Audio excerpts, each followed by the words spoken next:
Number 10. George Chapman. Starting off with George Chapman, we're going back to the late 1800s for this piece of work right here. He began his career at first as a Polish doctor, but in 1888 he moved to London, and that's when things got a little more dicey. Once in London, Chapman sought out 4 mistresses. Not 3, not 2, not a side thing, not 4. Let's do 4 at the same time. George Chapman was a doctor, a cheater, and a killer. He poisoned all 4 of these women with arsenic. It was terrible. Chapman himself was executed for these crimes in 1903, but we're still talking about them because this guy was so bad they thought perhaps he might have been Jack the Ripper, but that's since been proven otherwise, so yeah. Imagine someone being so bad, they're like, maybe he was Jack the Ripper, maybe he was just another horrible individual, who knows. Number 9. Arnie Cheyenne Johnston. Okay, this was the famous Devil Made Me Do It case. If you've watched the new Conjuring sequel with the same title, this should all ring a familiar bell. Well, it's based of course on a true story, all that's real. Back in 1981 in Brookfield, Connecticut, Arnie was convicted of first-degree manslaughter and the victim was his landlord, Alan Bono. Now, prior to this, about 2 months prior, the Glatzel family witnessed their son David host a demon. Right? David was behaving strangely, the family was confident this was the work from the devil, so they called in the pros. They called in Ed and Lorraine Warren. Now this was a process that lasted days, and witnesses say that the demon that fled out of the body of David was the same that took over Arnie a few months later. The same demon that made him attack his landlord. Yeah, Arnie was convicted and he served 5 years out of a 10 to 20 year sentence. Yeah, he was released on good behavior. Number 8. Albert Fish. Albert is one of the oldest people on this list. He was dubbed the Brooklyn Vampire, or the Moon Maniac, or even the Boogeyman himself. It's clear that Albert was a terrible human who did terrible things.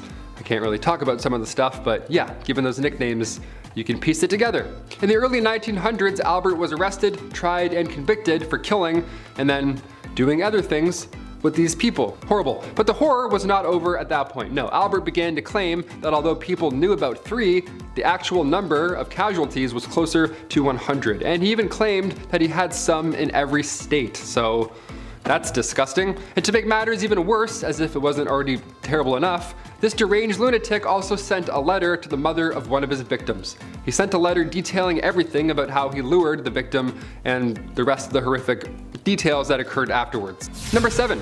Jeffrey Dahmer. Okay, Jeffrey's one of the most well-known serial killers, with his crimes taking place, of course, from 1978 all the way to 1991. His crimes are far too brutal for this channel, but he's known for taking the lives of 17 different people. At his trial, not only did he plead not guilty, but his attorney had some interesting words for the court, some interesting things to say.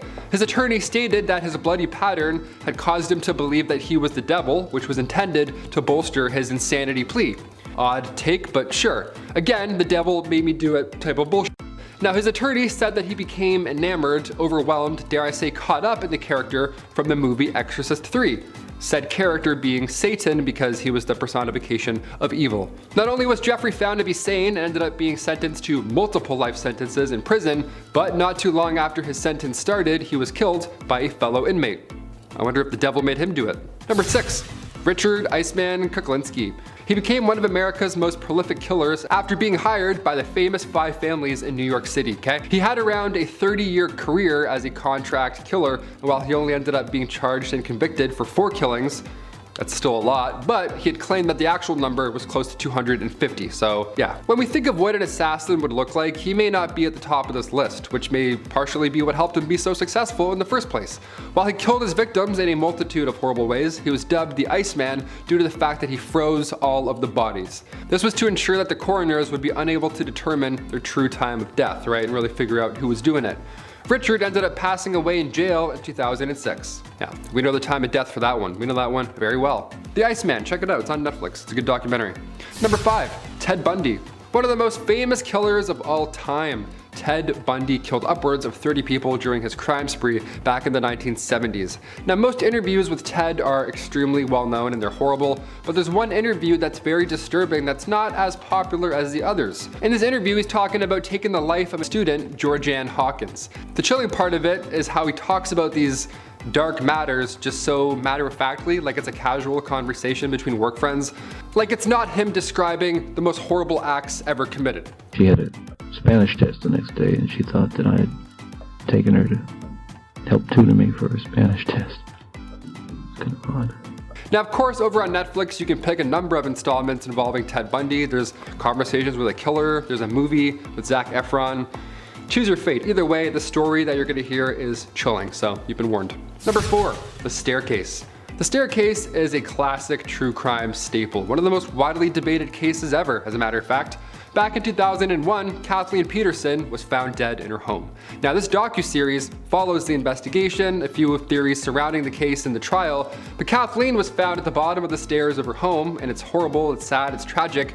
And while it was originally regarded as fatal, but an accidental fall that caused her passing, as the investigation unfolds, the truth gets a little more murky. Kathleen's husband, Michael, had always been somewhere near the top of the suspect list onto what happened here, considering that 1, he was the last one to see her alive, and 2, was actually home and supposedly in the backyard when this fall occurred. So yeah, definitely a suspect, for sure. We're gonna ask some questions. There's crazy theories surrounding this death. There's theories of Michael's infidelities all the way to a barn owl. There's a lot of speculation about this case, and this documentary is one you wanna watch if you're a true crime lover.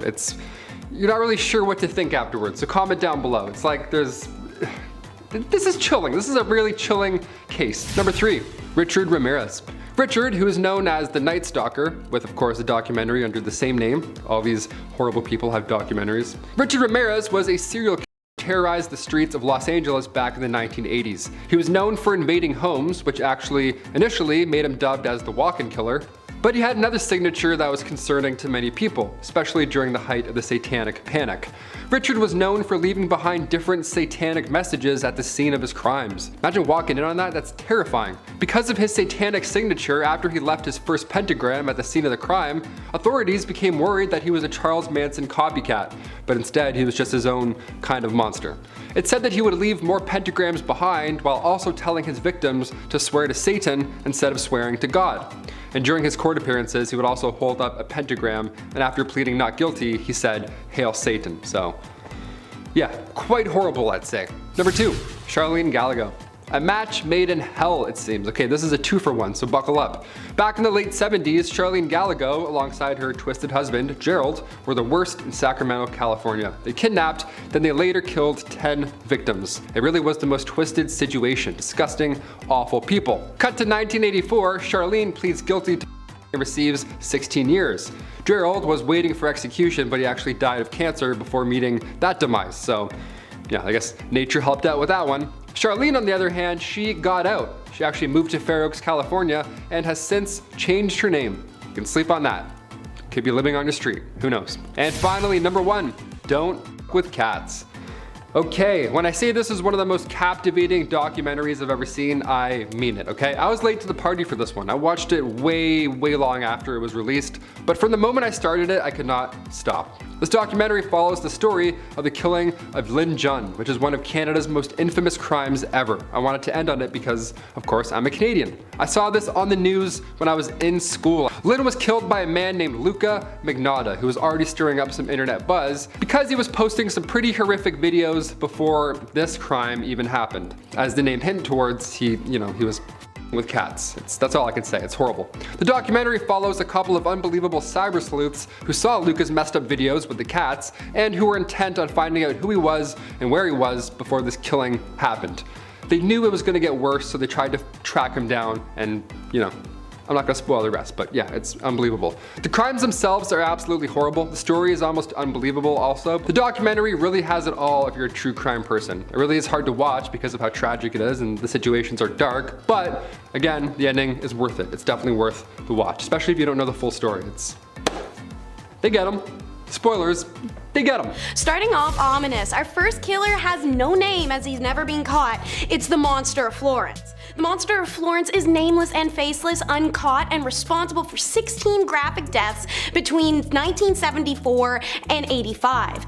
MO for target was always consistent, a couple evidently engaged in what writer Douglas Preston called a national pastime in Italy, boinking in parked cars, since traditional Italians do live at home until they're married and Nona doesn't need to hear that. In 1981, crime correspondent Mario Spezzi started reporting on a death. He soon came to believe, like many, that the crime was just one in a series. Spezia even came up with the name Il Monstro di Firenze, or the Monster of Florence, because giving them a nickname is step one, I guess. The only interaction the killer ever made with police was when one of the victims escapes, only after her partner is killed because she reverses the car and slams on the gas, propelling herself backwards into a ditch and catching a motorcyclist's attention, who believes he's witnessing a crash and not a current killing, and stops to help, scaring the monster away before he performs his usual mutilations and finishes his victims. While the female victim does pass from her injuries later, the chief inspector lies to media saying that she regained consciousness before passing and told them some info in an attempt to get the killer to expose himself.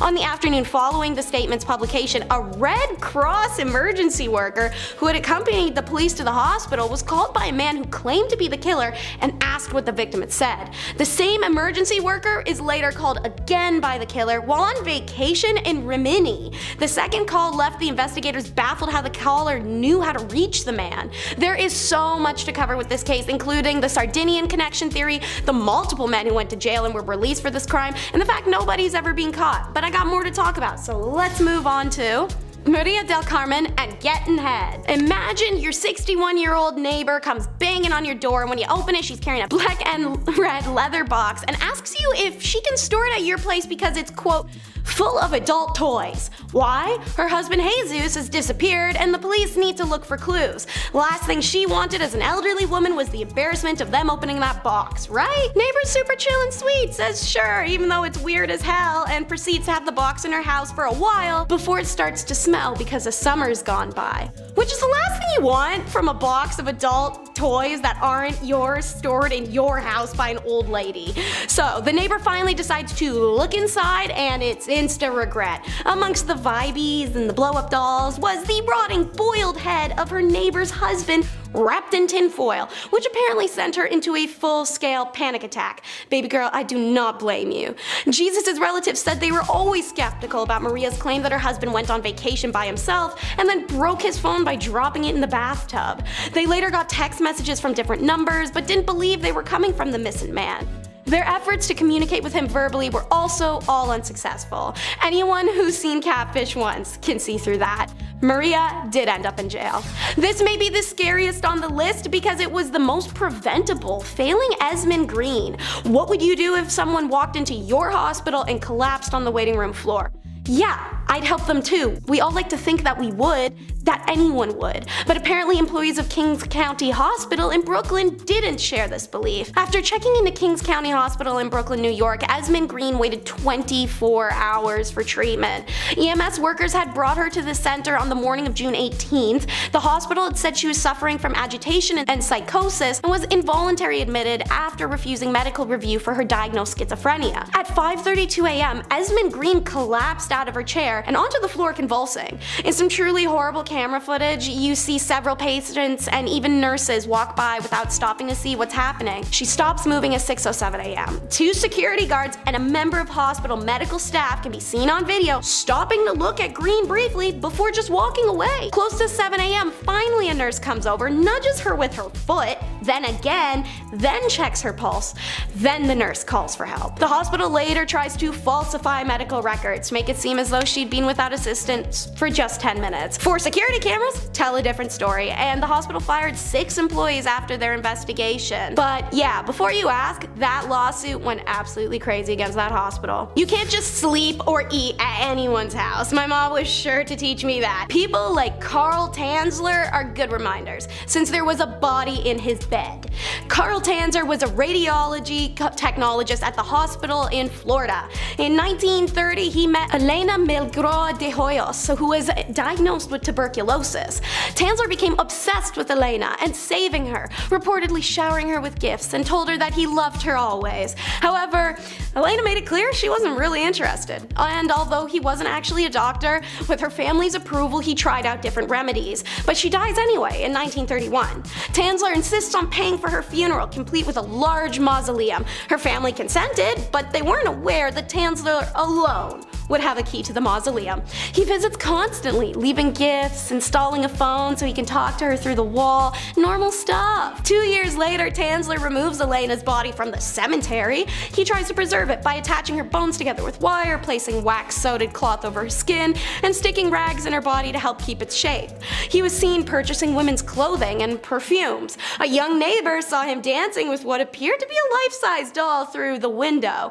And then he stopped visiting Elena's grave, too. Rumors spread that Tanzler was living with a corpse. And in 1940, those rumors reached Elena's sister, who goes there and confronts him with the whole sleeping with the disinterred body of my sister thing, and he happily shows her. Tanzler was deemed fit to stand trial after a psychiatric evaluation and charged with destroying a grave and removing a body without authorization. However, the charges are dropped because the statute of limitations expired. An insult to effing injury, poor Elena's remains, before being laid to rest in an unmarked grave, her modified corpse is put on display at a funeral home where 6,000 people come to see it. Ugh. This guy incites pure rage in me and has from the day I first read this case. It's Xavier Dupont de Ligence, the French F-wit. I can't say it on here, but y'all can say it out loud for yourselves. Has a nice ring to it, especially since this twit is a family annihilator, doing so in the name of money and ego. Xavier is on the run for killing his wife, 4 teens, and 2 dogs at their home L'Oréal Atlantique of Nantes in France before disappearing without a trace in 2011. Xavier worked as a salesman and attempting to create several businesses over the year, all with little success. He owed money. He had been raised affluent, and his wife had too, and they'd spent their lives that way.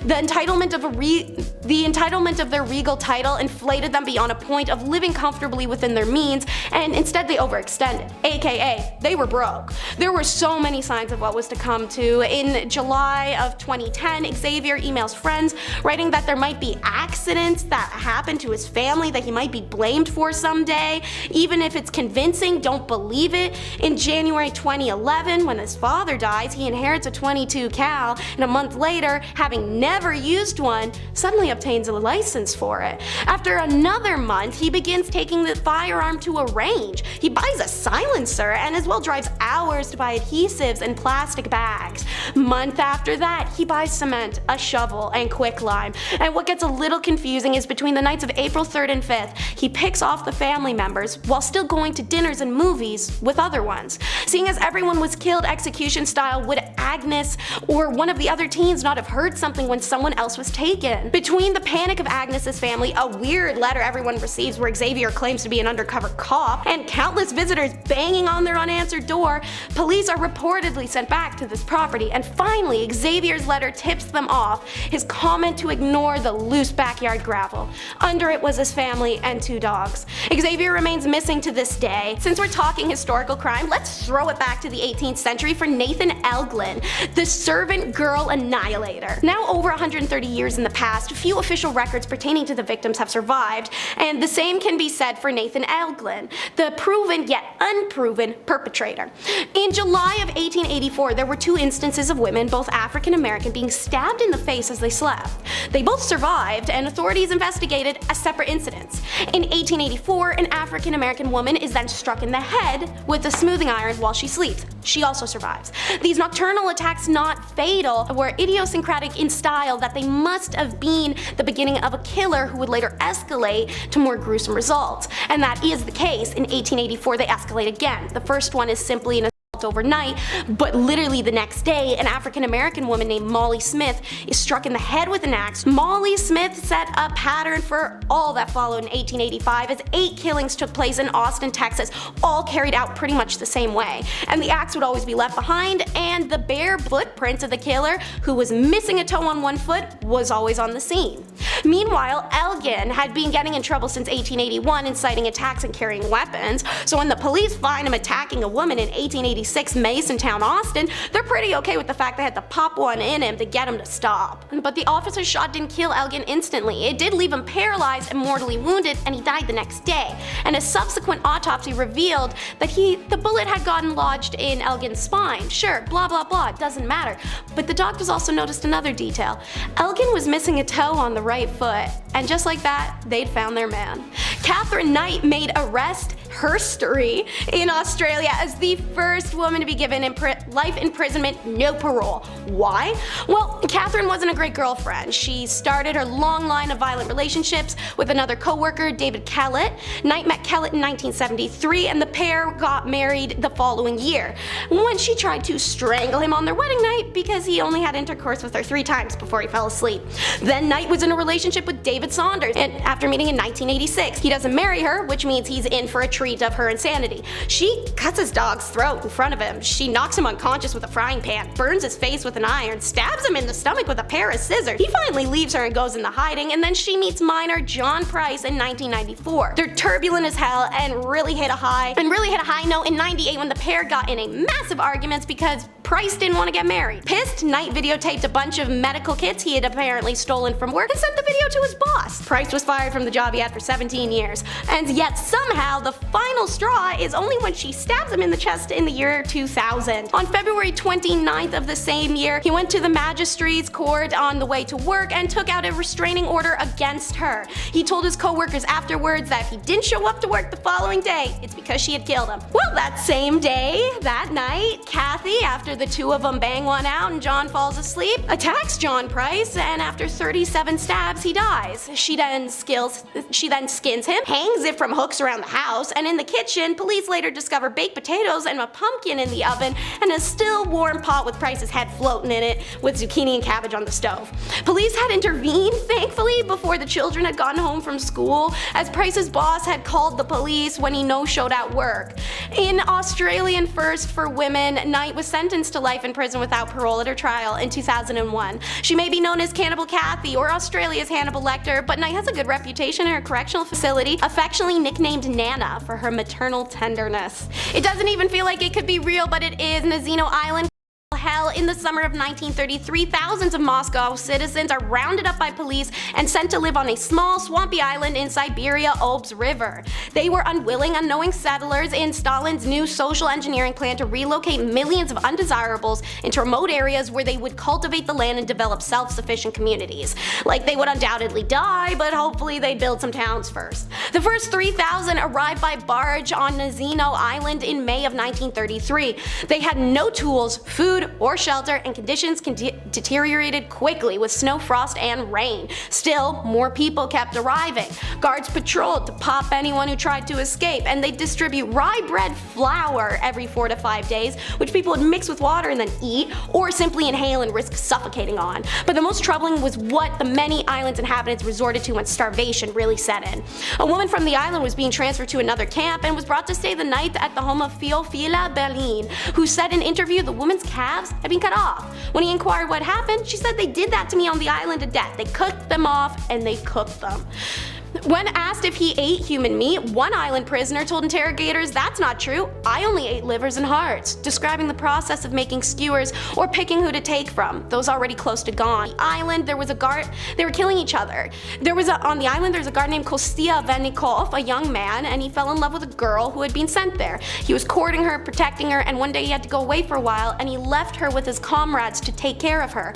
But with all the people there, the comrades couldn't really do much. People caught the girl, tied her to a poplar tree, and cut off pretty much everything they could. When Kostya came back, she was still alive and he tried to save her, but she'd lost too much blood.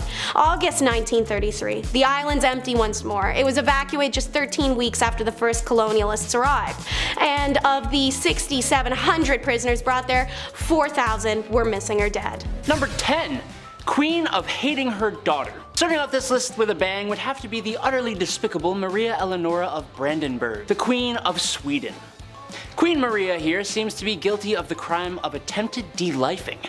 That's a pretty crazy thing for a queen, but it gets even crazier when you find out it was her own daughter who she tried to do this to. For some reason, when the queen gave birth to her daughter, who she wanted to be a son, she instantly thought of her sweet, innocent little daughter as a dark and ugly monster with black eyes. Gotta love coming into this world and being hated purely for existing. As she saw her as a monster, Maria tried to have her daughter dispatched multiple times, and I don't know what this crime would be called, but she even forced her daughter to sleep next to the rotting corpse of her own father. Maybe that's the true crime here, because this is messed up. Number 9. Don't mess with the Empress. The only powerful female emperor in the history of China has got to make you extremely ruthless, simply because you are a target and you would have needed to work to get to where you are. And you know what? Wu Zetian, who ruled during China's Tang Dynasty, was quite ruthless. She took her position of power by force, and she slayed many people in order to do so. But she didn't stop there. She committed more acts of slaying throughout her rule as well. And I don't mean like slay queen, although that does really work for this list, but no, she slayed people. And we don't support that kind of criminal behavior, even if you are above the law. To make matters worse though, it is reported that even her mother and grandchildren fell onto that list of victims, all because they were against her. Truly a ruthless queen. Number 8. Mommy issues. Empress Irene of Athens ruled between 797 to 802, and she co-ruled with her son for 2 decades before leading it all by herself. That's not a crime. But how she did so was a bit more, I don't know, just a little outside the realm of legality by today's standards. Her son, Emperor Constantine VI, was not a popular emperor, and the Empress was quite an ambitious and greedy woman.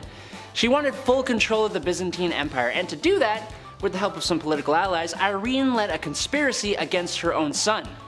Poor parenting skills if you ask me, but hey, the two actually made up and were at least somewhat civil.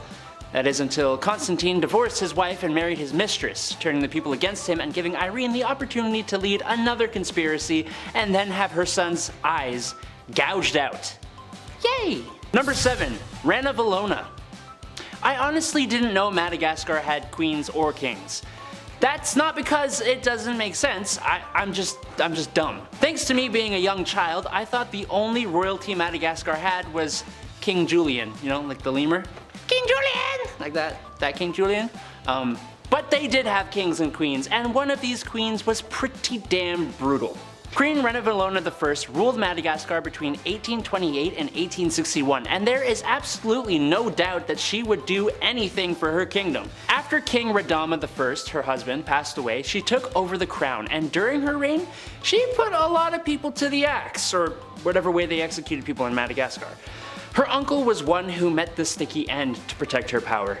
But some records state that Ranavalona ended her own mother's life by subjecting her to starvation. Ranavalona sent her mom to her room and didn't let her have dinner. Or any meals, really. That's never okay, and would get someone like us charged under the law with something. I don't know what exactly it would be, but it'd be something.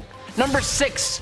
Pretty firmly against cheating. Not to be weird, but I can kind of see where this queen is coming from. At first I sort of get it, but not later on, just at first. Henry II of France had a lifelong affair with his mistress, Diane de Poitiers, and even while on his deathbed, he begged his own wife, Queen Catherine de Medici, to allow him to see her.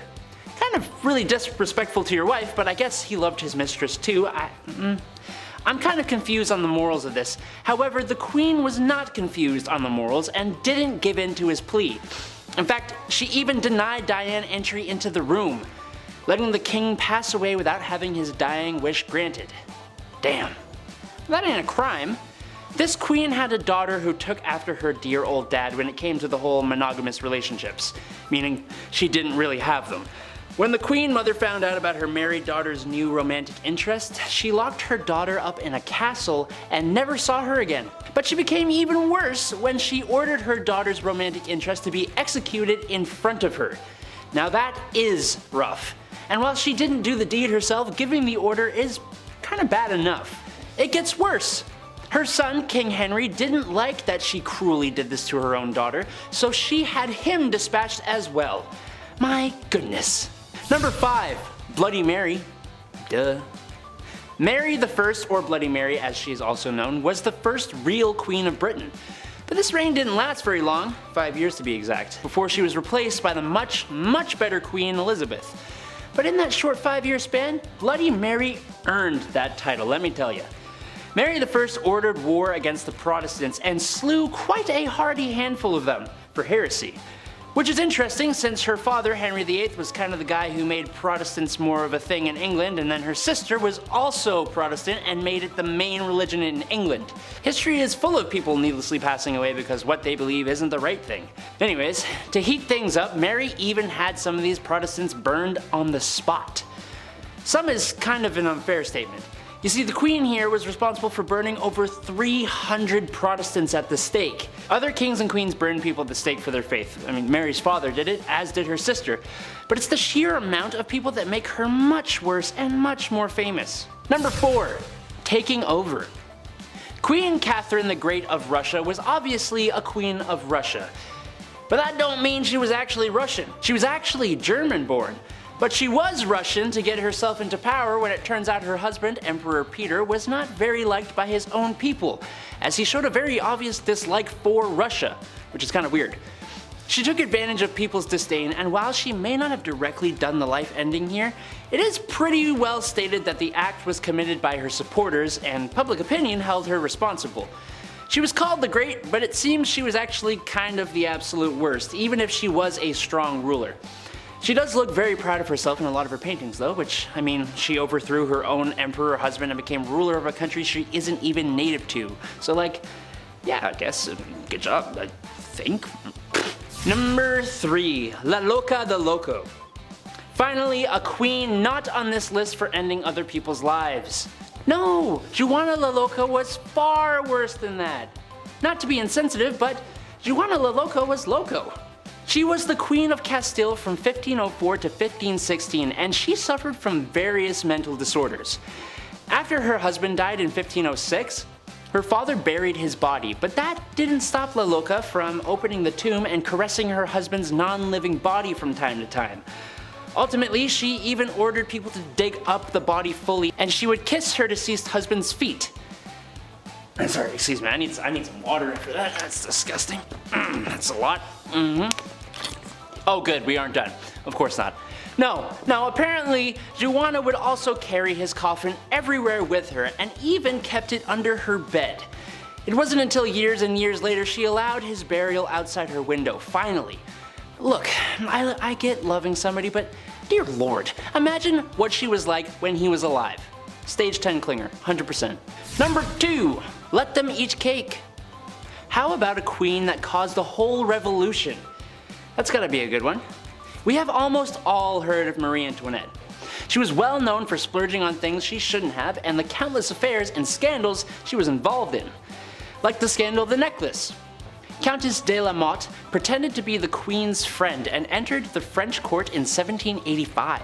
She fooled a member of high society in believing that the queen loved him, even going as far as to hire a lady of the night, disguise her as the queen, and convince the poor guy that Antoinette wanted to purchase a diamond necklace that cost 1,600,000 livres, which is almost $12 million by today's money. The amount of sheer greed and debauchery that happened while she was around made her own people rise up and fight back against the unfairness of the French monarchy. Good job, you made your people hate you, cause y'all ignorant. Number 1. Countess Not Dracula? Born in Transylvania, because of course she was, in 1560 Countess Elizabeth Bathory of Hungary was a Hungarian noblewoman.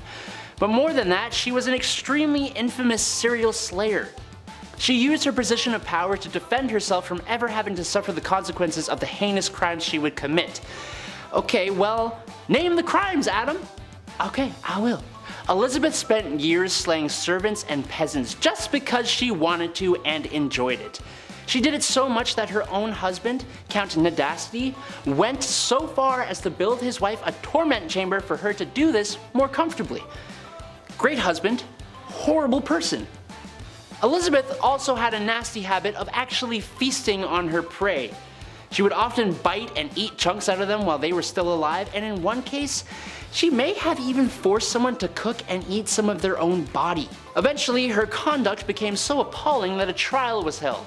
It only took forever to happen. She was convicted on 80 counts, but was only sentenced to solitary imprisonment within her castle. That's it. Like, how is that okay? I don't get it. She thankfully met her end 3 years later in 1614, but my lord was she a bad dudette. Not good. Number 10. Man eats underwear to avoid breathalyzer. In Alberta, Canada, there was a man in 1985 by the name of David Zerfleur. He was pulled over by an RCMP officer for weaving on a snowy road after apparently drinking one night. He then decided to run from police after being pulled over on foot. It's literally every cop's dream. They're just sitting there, please run, yes! Of course they caught him and booked him for what intended on being an impaired driving charge. Whilst in the back of the cruiser, of course, David ripped the crotch out of his underwear to eat it. Couple things here. How do you even get that down? I can't swallow a Tylenol without choking. Apparently he didn't eat it.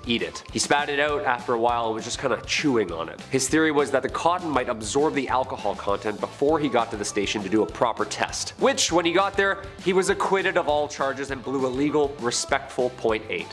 He did it. I mean, first off, dick move for driving though, that's not cool.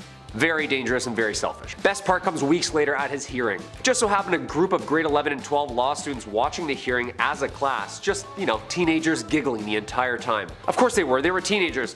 Order, order! Did you stuff your own tidy whities into your mouth? Objection, Your Honor, leading the witness. Number 9.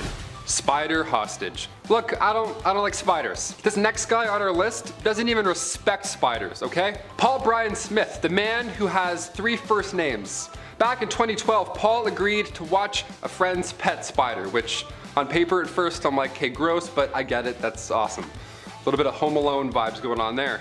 When the friend came to collect said furry friend, Paul held the spider ransom. Said if he didn't get $100, he'd swat the spider. He'd swat the spider. Sounds like a Spider-Man villain there. Like J. Jonah Jameson. I'm gonna swat the spider. In turn, Paul received 40 months in prison for burglary, theft, possession of paraphernalia, and more. Yeah, there may or may not have also been a person hiding in the closet when cops came around. This one's really bizarre. Can't really talk about the weird, awful extra details on this case. Paul Brian Smith, give it a lookie once you're done here. Also, save the spiders, they're good. Number 8. A bath salts Christmas. An Ohio Christmas miracle. Sounds like a Christian rock group. A man by the name of Terry Trent was charged with breaking and entering a home at Christmas when he was arrested very high on little more than just Christmas spirit.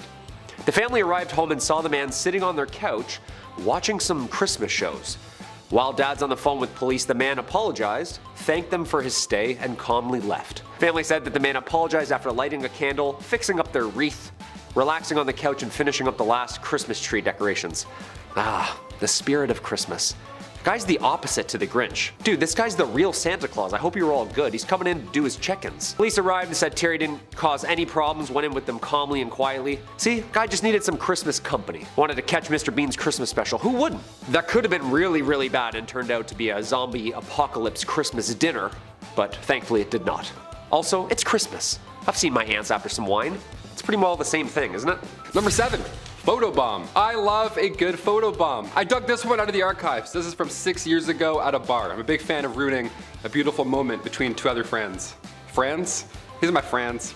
Sometimes photos catch great moments. Sometimes they catch not so smooth criminals as well. Back in October 2010, a Wisconsin man got caught trying to steal a tourist bag. This guy was caught in 4K. While he was stealing the bag, the owners of said bag were taking a selfie a few meters away. He's in the background taking the bag, just clear as day. It's so funny. He immediately was sentenced to 5 days in jail, obviously. The 69-year-old man's name is Glenn Lambright. Pretty ironic last name, seeing how easily he was caught. Mr. Lambright was also fined $500. Guy just gets caught in a boomerang. Number 6. Dances with Lions. 32-year-old Maya Autry of Bronx, New York was caught on camera at the Bronx Zoo apparently taunting and dancing in a lions exhibit with a lion.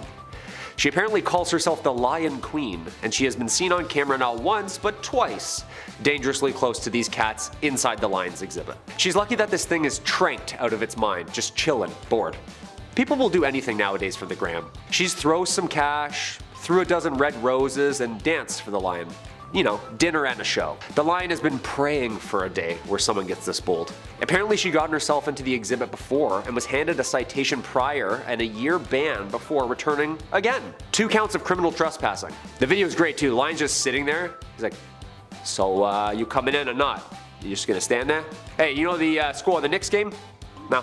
Alright. Number 5. Banana theft. Thief. Banana thief. Theft? I don't know. Turns out bananas curse people, makes them do crazy things. This next couple is pretty odd. Here we go. Back in 2014, a Connecticut burglar drove his station wagon through the doors of a closed convenience store. He drove literally into a gas station, got out, stole a single banana, they peeled and then ate the fruit, and then fled the scene. That's right, nothing else was taken, no cash. I mean, there's obviously significant damage that has to be taken care of now, but the banana, the lone single banana, why? This isn't Mario Kart. You can't just throw a peel down and then make a getaway. You're gonna get caught. It's 2022, my guy. Keep your banana safe, folks. These people are sick. For example, Number 4, fruit fight. Florida resident Philip Joseph Smolsky was charged with battery on his girlfriend for apparently using a banana to throw at her. Police were called on the morning of January 3rd, 2014, and Pasco County deputy noticed a red mark on the victim's head where she said she had been hit by a flying fruit. That's like the start of a Cops episode, you know? Just driving. 42 David, we're actually responding now to a banana in pajamas over on After David Avenue. The arrest affidavit shows that the same deputy also found a banana in a nearby garbage can, and that parts of the peel were found on the ground near where the girlfriend was sitting. A clue. In addition to the domestic battery charges, he was also charged with attempting to resist arrest without violence. How do you resist arrest without violence? Just say no, like no thank you, politely a couple times? No, I'm okay, thank you. Police say that pepper spray then was used to apprehend Smolsky. Ouch. This is just like the origins of a villain story. Oh no, it's Mr. Potassium Man. He's like throwing banana peels. Don't slip. Whip! Number 3, tattoos tell all. Sometimes you get a tattoo to remember a person, or a place, or a time. Sometimes you get a tattoo of a mountain on your forearm because you like nature and being outside and that one trip that one time. Great, we get it, we love it. Every tattoo is meaningful in some way, sure. Well, thanks to those fond memories being drawn in ink, it was quite easy for California police to find the killer of a victim who had died 4 years prior. This killer, Anthony Garcia, decided to remember this horrible act after doing it by getting a tattoo of all the grim details right there on his chest. Yeah, police noticed the chest tats when taking Garcia's mugshot for another crime, much smaller than, murder, and that's where the tattoo stuck out to the police. They're like, wait a minute, we've been here before.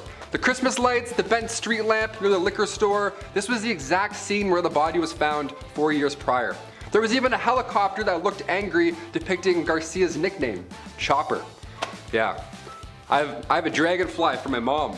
Yeah, I don't like needles, it's probably the only one. Number 2, reverse Santa. The old reverse Santa, huh? The old chimney sweep.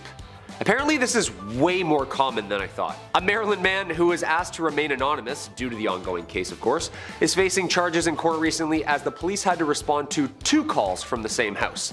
The family apparently heard scuffling and coughing in the middle of the night from behind their fireplace wall and decided to reach out to authorities. But they were already beat to the chase by the man stuck in their wall. Yeah, I'd stay anonymous too. That's embarrassing. Guys just whispering directions to your house. Yeah, it's Bradshaw? Brad Bradshaw? Bravo?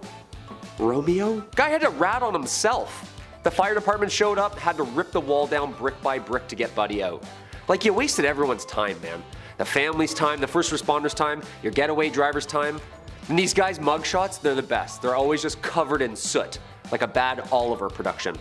I'd do anything. And finally, number 1, use current location. Gotta save the most bizarre for last, I guess. Kristen DaCosta from Massachusetts. She's clearly never seen the movie Disturbia. She's sleeping on it. She's sleeping on Shia LaBeouf. Kristen was court-ordered to wear an ankle bracelet as part of her probation, but she luckily didn't know that the bracelet could track your whereabouts. Yeah, what did she think it was doing this whole time? She's like, okay, thanks. That's random. And then just committed crimes? This is why you have to watch Disturbia. Stop sleeping on Shia. Kristen had no clue that it was tracking her while she committed 17 break-ins. Yeah, homes all over southern Massachusetts, Rhode Island, New Bedford, Fairhaven. I mean, where does she get the energy, you know? Where does she find all that energy? So random. She didn't destroy anything at all. She just stole jewelry and then left. The police just watched her go spot to spot, tracking her down, just ping, ping, ping, awesome, there she is now, great. One owner didn't even realize they'd been robbed. That's how fast Kristen was, so, if only she didn't have that ankle monitor on the entire time, she would have maybe got away with one of the 17 that she tried.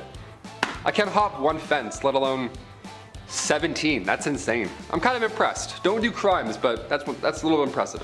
Number 10, Boudicca. She She was very tall, the glance of her eye most fierce, her voice harsh. A great mass of the reddest hair fell down to her hips. Her appearance was terrifying. Sounds awesome to me.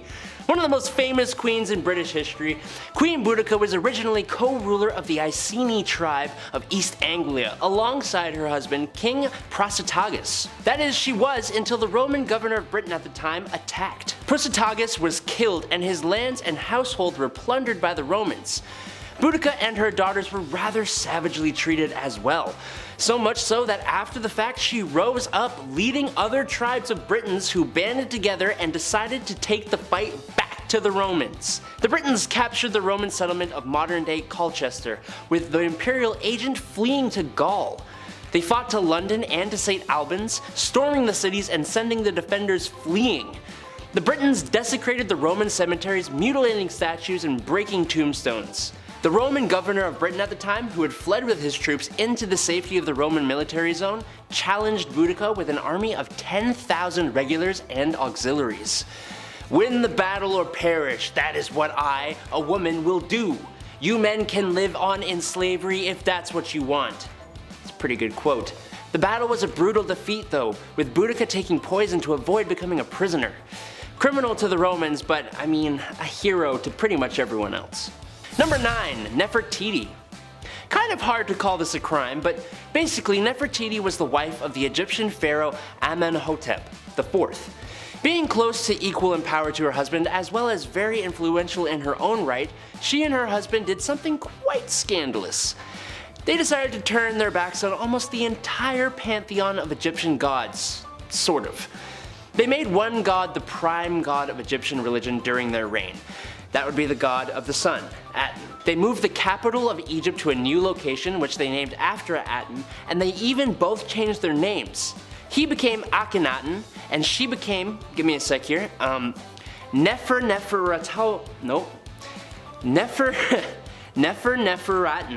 Nefertiti. There's like a hyphen in there, I don't know. Both of those names, as you may have noticed, have the name Aten in them.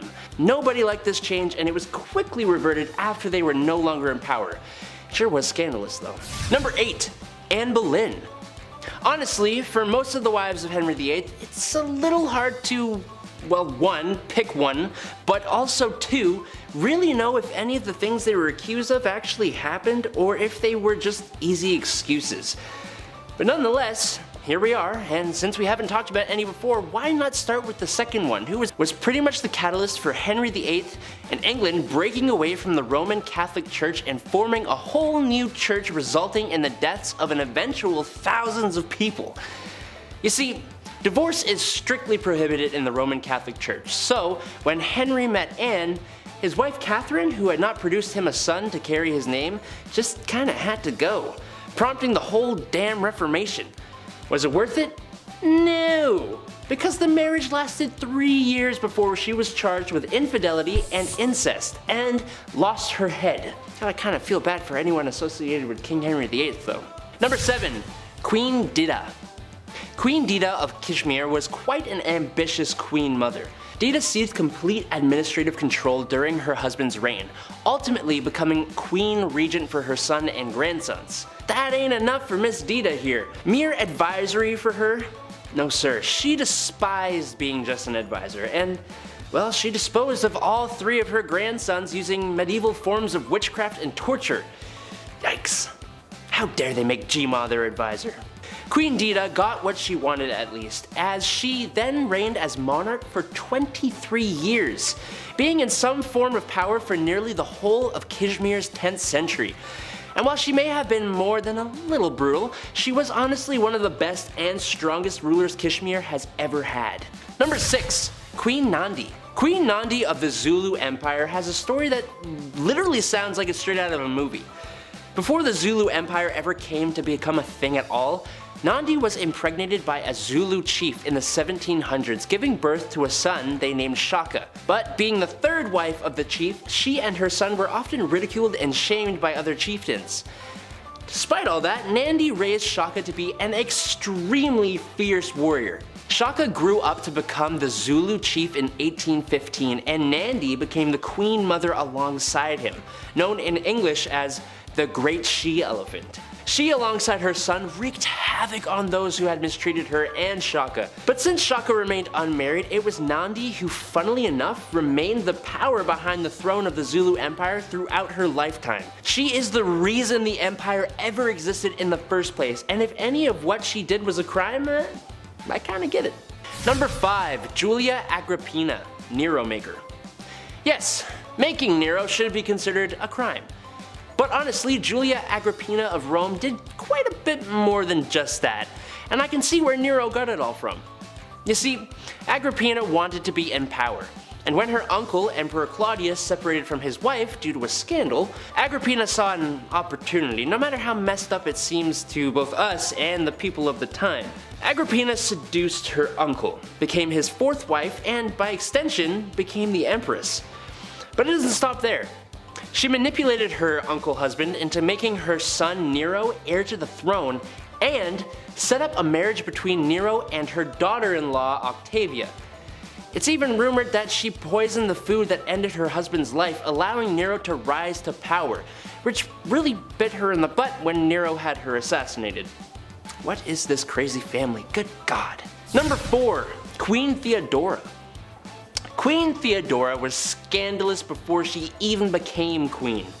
She was involved in theater from a young age, and one of her most well-known character portrayals involved her stripping down to next to nothingness. But her acting career slowed right down when she met and married Justinian I, who was the heir to the throne of the Byzantine Empire. The two of them were as thick as thieves and ruled together, but that doesn't mean she didn't have a knack for dispatching of those who threatened her position. She was scandalous, but she did way more good than she did bad. She set up houses for ladies of the night, worked for women's marriage and dowry rights, and banished brothel keepers from the Byzantine Empire. She was also a huge supporter of monophysitism. I hope I said that right. She's even considered a saint in the Eastern Orthodox Church of the modern day. Killing it, Theo. That's kind of a bad joke, actually. Number 3. The Great She-Wolf of France. Queen Isabella of France started off her queen life married to Edward II of England, who preferred the company of men to his own wife. This is obviously a precarious and possibly extremely frustrating situation to find oneself in, but she kept it bottled up and even gave birth to a son, Edward III. Until it all came to a head when her husband found a new favorite. She visited France and had an affair with Lord Roger Mortimer, an exile from England. But the better twist came when Isabella, alongside Mortimer and a mercenary army, invaded England, took the throne, and she became queen regent for her son Edward III until he came into power. She also was probably responsible for the dispatching of her husband Edward II while he was captured. Eventually her son would come into power, and she was imprisoned for 2 years before being allowed to live a quieter life in retirement. Number 2. Queen Fredegund. I was constantly double-taking almost the entire time I was reading about this woman. She was crazy ruthless, and all seemingly for the betterment of both her bloodline and the Merovingian kingdom. She became queen in the 5th century, marrying King Chilperic, and organizing the death of Queen Galswintha and sending Queen Odovera to a convent. When Brunhild, a big enemy for the king, and sister of the late queen, swore vengeance on them, Fredegund brutally destroyed Brunhild's husband and sisters, destroying them as in that kind of thing. The queen also made sure that all of the other heirs to the throne stopped breathing, making it a sure thing that her bloodline would occupy the Merovingian throne. Her son, Clotaire II, was only a baby when the king met his end in 587, so, of course, this ambitious queen rose up to power, fighting battles, quelling rebellions, and ensuring the smooth running of the Merovingian kingdom in her role as queen regent. She met her end in 597, 10 years after her husband, but Clotaire II continued in his mom's footsteps, having Brunhild and all her descendants removed from existence, resulting in 20 years of peace. So it's good. Number 1. Cleopatra. A list of scandalous queens would not be complete without one of the most well-known and famous rulers in history. Cleopatra VII Philopator was the last pharaoh Egypt ever had, reigning from 51 to 30 BC. Her life was full of scandal. When she first came into power, she was co-ruler with her husband and brother, Ptolemy XIII. But that didn't last very long, as the two did not see eye to eye, and it started a huge civil war in the country. At the same time, a conflict from Rome made its way to Egypt as well, resulting in Julius Caesar allegedly being seduced by Cleopatra and helping her end her brother's life. And again, being co-ruler with another of her brothers, also named Ptolemy, and ending the life of one of her sisters. She was also having an affair with Caesar and even produced a son with him, who became co-ruler with her after Caesar's death and after her other brother was seemingly assassinated. I'm so glad I was not a part of these families. Just death and betrayal everywhere. She then went on to seduce second Roman triumvirate member Mark Antony and sided with him when Octavian and Mark Antony engaged in the final war of the Roman Republic, which Antony lost, fighting with and alongside him until she poisoned herself to avoid being paraded through Rome and executed by the victorious Octavian. This doctor can only prescribe doom. It's Dr. Harold Shipman. Shipman has been a well-respected and liked general practitioner and considered a pillar of the community, the way that all good serial killers are, until another GP surgeon began to get suspicious of Shipman's patients having a high mortality rate. It was then revealed that Shipman had been killing dozens of his patients, actually 215 to 250 to be precise, and had done so for years, almost completely undetected. In fact, some believe his count may actually be closer to 500. Shipman killed remorselessly, but it's likely he only ever did it for kicks and thrills and knowing he was getting away with it. Shipman was caught after suspicions being raised after a will from one of his patients he killed cited him as the sole heir, cutting out her own family. Shipman forged this will, his ego thinking somehow he'd get away with it. Of course it would make sense for a stranger to leave her whole life to me,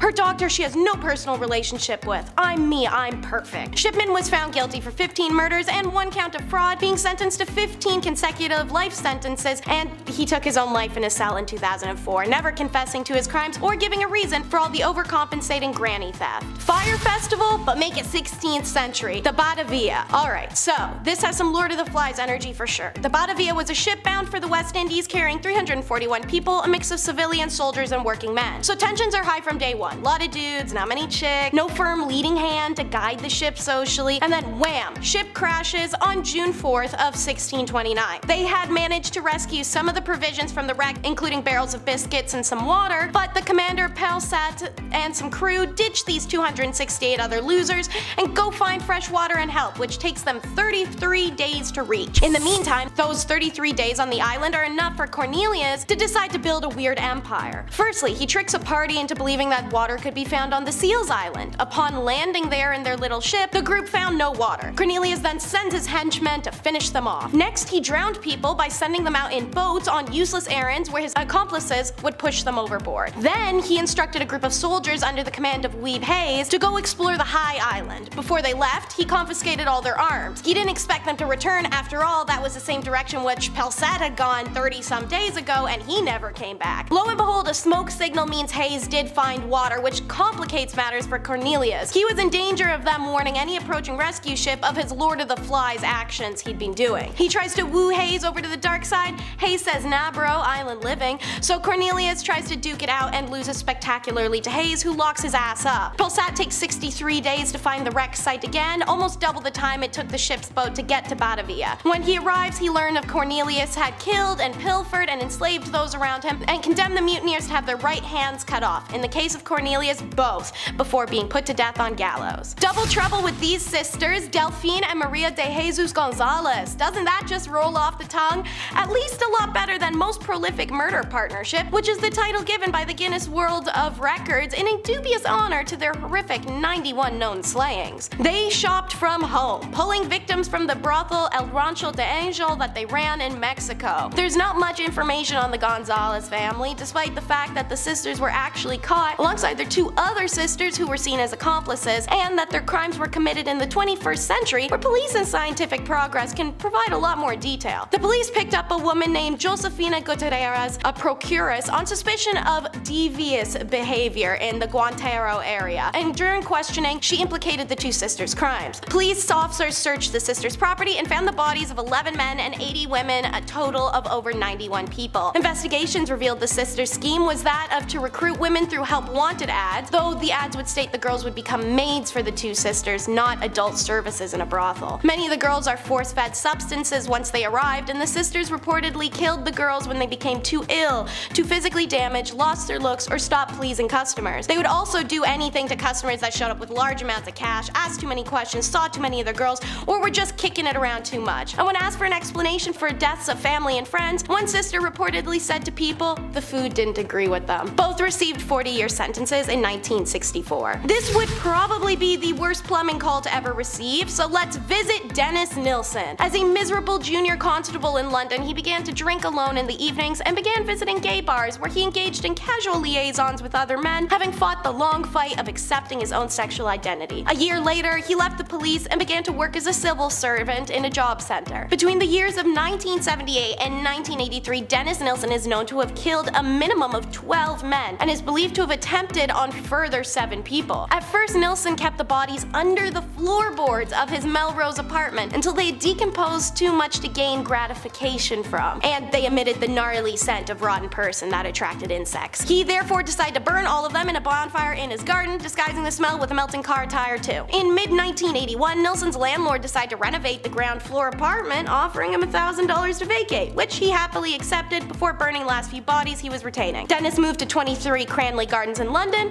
where he went from a floorboard storage to attempting to dispose of flesh organs and smaller bones by shoving them down a toilet. Seeing as toilets can't even handle a tampon, it consequently blocked all the pipes, which surprisingly led to Nilsson himself calling an emergency draining company. Imagine that poor employee looking down the toilet bowl and having an eyeball look back. That's essentially what happened too. When the plumber noticed the blockage, human remains, and immediately called the police, putting an end to Dennis Nilsson's murder spree. Hotel Hell was also called the H.H. Holmes Hotel, and it was literally built with the single goal of killing folks for sport. My American Horror Story fans may know, but this legendary building is the inspiration for their season Hotel, alongside the Cecil, of course. While it remains unknown how many people Holmes killed in this House of Horrors, he once boasted of killing 27. However, some estimates claim the actual number could have been as low as 9 or as high as 200. Like I said, there ain't much info. For his mansion, H.H. Holmes planned the first floor to contain an entire block of storefronts that he would be able to rent out to the flood of new businesses opening in the city. The third floor would contain apartments for new residents looking to make it in the big windy city. Eerily, for some of those unsuspecting residents, they may have eventually become Holmes's victims. Those victims got to see the second floor, one that was allegedly full of asphyxiation chambers and mazes and hidden stairs. There were hinged walls and false partitions. Some rooms had 5 doors and others had none. Secret airless chambers were found underneath floorboards, and iron plate-lined walls appeared to stifle all sound. The first clue about this bizarre floor plan's true purpose came to the cops in a pile of bones, and when the authorities descended into the cellar, the scope of the building's hidden horrors were revealed. Beside a blood-soaked operating table, they found women's clothes, surgical surfaces, a crematorium, and an array of medical tools and bizarre devices. For the most part, Holmes represented himself at his trial, displaying his classic grace and a remarkable familiarity with the law, according to one paper at the time. However, his charm wasn't enough for the jurors, and he unanimously was sentenced to death. This is the strangest thing on our countdown by a long shot: the horse. It's a rare kind of story that manages to walk that fine line between disturbing and hilarious. The Em and Claw horse intercourse case was a series of incidents in 2005 involving Kenneth Pinion, James Michael Tate, and other unidentified men. So you may be wondering, hey Teresa, how does this actually even happen? Great question. So, it starts when Pinion loses his ability to experience certain sensation in the body after a motorcycle accident, and he began to seek out sexual extremism to fill that void. The internet's a deep and scary place, and on there, Pinion finds a community of men called zoos who would meet up in farms for communal weekends of animal fun. They train the horses to participate even, and I'm not gonna tell you how, research this nightmare yourself. Pinion is killed on a farm northwest of Em and Claw, according to Governor John Urquhart of the sheriff's office. He said that typically the men were horsing around with the same horse on the property of James Michael Tate, but on this particular night, it's my understanding the horse wasn't particularly receptive, so the men had to go elsewhere. Having snuck into a barn and gotten up to whatever they do, Pinion sustains internal injuries from this not usual horse and is dropped off naked from a speeding car in front of Em and Claw Community Hospital on July 2nd of 2005, where he's declared deceased on site from colon perforation. Reported in the the Seattle Times, it was one of the paper's most read stories of 2005. Pinion's death was rapidly prompted to enact the bill of Washington State Legislature that prohibits both intercourse with animals and the videotaping of such an act, with jail time and fines as penalties. Persecutors also later determined that the horses hadn't been injured. Meet the real-life Jigsaw toy box killer. David Ray Parker became known as the toy box killer following the chilling discovery of his sadistic chamber in 1999. Dude went full Jigsaw before any of the horror movies even happened. He soundproofed a truck trailer, which he called his toy box, where he'd torture innocent victims, telling them exactly what he was going to do to them in explicit detail while they were restrained, and he even went as far as putting mirrors on the ceiling and walls because he wanted them to see what was happening. He didn't even kill all of his victims. Rather, when he was done with some of them, he would heavily dose them with an intensely powerful drug and then drop them somewhere. One of his victims actually didn't remember what happened at all and thought she was having horrific reoccurring nightmares until she finally put the pieces together and realized what had happened, and no one believed her. It's estimated he killed up to 60 victims in New Mexico. Many of the bodies were never recovered as they were discovered and dumped in undisclosed locations. Parker also made recordings of his victims' demise and showed no remorse for his crimes, explaining, "It was a source of entertainment that made me create these tapes." His final intended victim luckily managed to escape with her life after 3 days of agony and report David to police. What can only be described as despicable, the hi-fi slayings. They still shock today, and honestly they could probably top this list and really any others when it comes to true evil human beings. In 1974, 3 men, Dale Selby, William Andrew, and Keith Roberts, entered Hi-Fi Shop in Ogden just before closing time, holding store workers 20-year-old Stanley Walker and 18-year-old Michelle Ansley hostage in the basement as they robbed the store. 16-year-old Byron Nasbitt enters the store with impeccably wrong timing as he was running errands and was also taken hostage. Both Byron's mother, Carolyn Peterson Nasbitt, and Stanley fathers, Orrin Walker, arrive at the store to look for their children who had yet to return for over an hour. Now they suffered the same captive fate. What happened is unimaginable and some of the most unnecessary human violence that has ever happened. The robbers forced the group to drink corrosive drain cleaner in an ill attempt to end their lives. All it does is cause them agony and screams. This is the breaking point for it falling apart, and the robbers panicked and really lost control. Their attempted methods of killing hostages became bizarre and more ineffective. They shot at them, they brought a pen into the mix and put it through someone's ear. They just ended up choosing to finish loading the van and leave. That's right, they just leave. There's no police outside forcing them to do all this. There's no need to kill these people other than panic. The 2 surviving victims sustained permanent life-changing injuries, and these twisted killers were executed by lethal injection. The otaku killer may genuinely not have had a soul. His one true companion was his grandfather, so when he died, it wasn't totally strange to his family that Miyazaki transformed. Just not to this extreme. They reported he had begun spying on his little sisters, and then he attacked them when he was confronted about it. At one point he even attacked his mother for an argument they had. Miyazaki then admitted that he had eaten some of his grandfather's ashes after he'd been cremated in order to feel closer with him. In August of 1988, just one day after his 26th birthday, he abducts his first victim, Mary Cano. For several weeks the body decomposes, and then he checks in on it periodically. Eventually he removed parts of it to keep at home. He would also call her family and breathe deeply into the phone. Later he sent them a note and a box full of their daughter's bone dust. When the police announced this on the news, he sends them another taunting letter. His second victim is abducted in October of 1988 and again left the body in the woods while he took the victim's clothing with him. Within the next 8 months, the killer would escalate to 2 more, and they would go missing in the same manners. Otaku would drink their blood and sometimes dine on their remains. The otaku killer was finally apprehended when he was attempting his 5th kidnapping. The girl's older sister tells their father of a strange man, and the father goes and quite literally jumps Miyazaki to save his daughter. Mia gets away but idiotically returns to the park where his car was, and the police ambush him. Miyazaki, who retained a perpetually calm, collected demeanor throughout his trial, appeared indifferent to his capture. When asked about his crimes, he blamed them on the Rat Man, an alter ego that lived inside him and forced him to do terrible things. He was given death penalty in 2008. The uncaught offender of California. Once unnamed, Joseph James D'Angelo was found to be the face of the original Night Stalker, an uncaught serial offender for a long series of home invasions in Sacramento in 1976. He's actually responsible for at least 3 separate crimes sprees throughout the state, each of which spawned different nicknames in the press before it became evident they were committed by one person. The Visalia Ransacker, Earons, the Night Stalker, followed by the original Night Stalker since Ramirez came along and snatched up that jazzy title. He frequently breaks into homes in the daytime prior to committing the attack and would do things like unload the household weapons, leave pieces of rope, remove screens from windows, cut phone lines. He'd also call the victims before and after their attacks. He was known for his taunting and threatening of both victims and police in obscene phone calls and written communications, and one of the more chilling instances is at a community meeting in Sacramento regarding the attacks. A man stands up and declares he would protect his wife if the attacker came into their home next.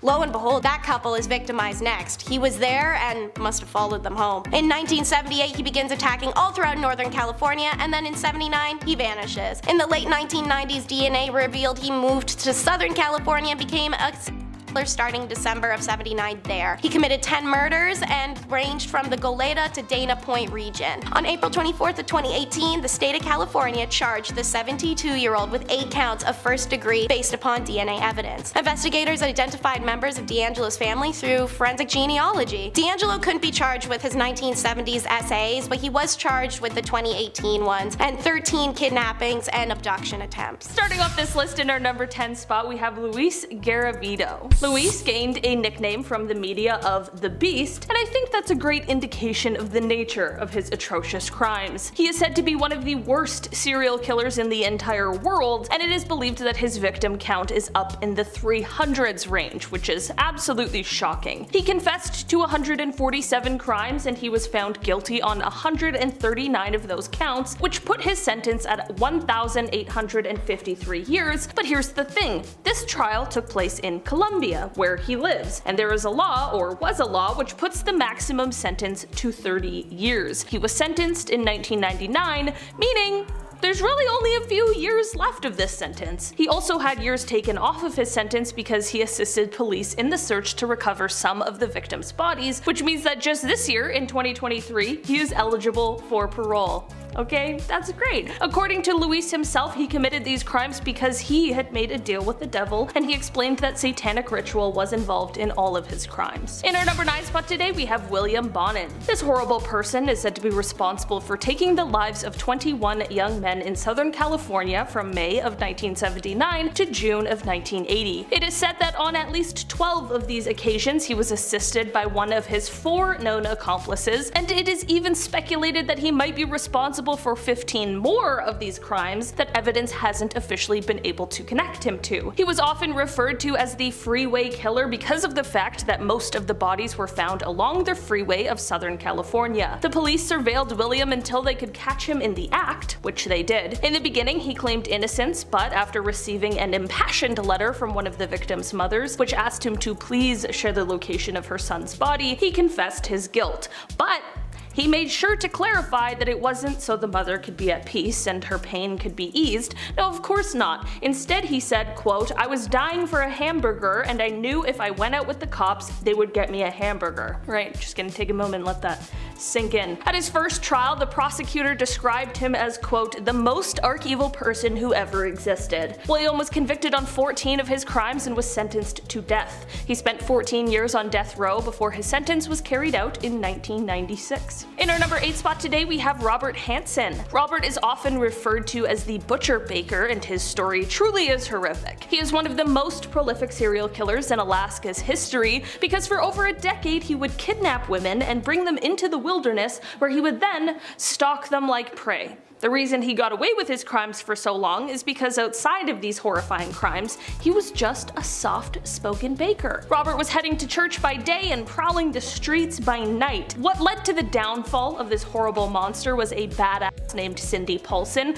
who was able to escape from Robert and was sure to leave evidence behind. She then went to authorities and told them what happened, and this led to a search warrant for Robert's property, which is where all the evidence they needed lied. Robert is believed to have taken the lives of at least 17 women, and in 1983 he was sentenced to 461 years and a life sentence without the possibility of parole. In our number 7 spot today we have Vicki Dawn Jackson. Vicki was a woman who worked as a nurse for a number of years. She first got her nursing license in 1989, but it wasn't until the 2000s when things took a seriously dark turn. Between December of 2000 and February of 2001, the hospital that Vicki was working for recorded a number of deaths that was unusual. It was a much higher amount. Most of these patients were in the age range of 60 to 100 years old. Of course, people just chalked this up to the advanced age of most of these patients, but a rumor began to spread that someone might actually be responsible. After this, the hospital's administrator noticed that a vial of a drug called Mevacron had gone missing. You might see where I'm going with this. As it turns out, the person responsible was Nurse Vicki, and she had at least 10 patients whose lives she took by giving them too much of this missing.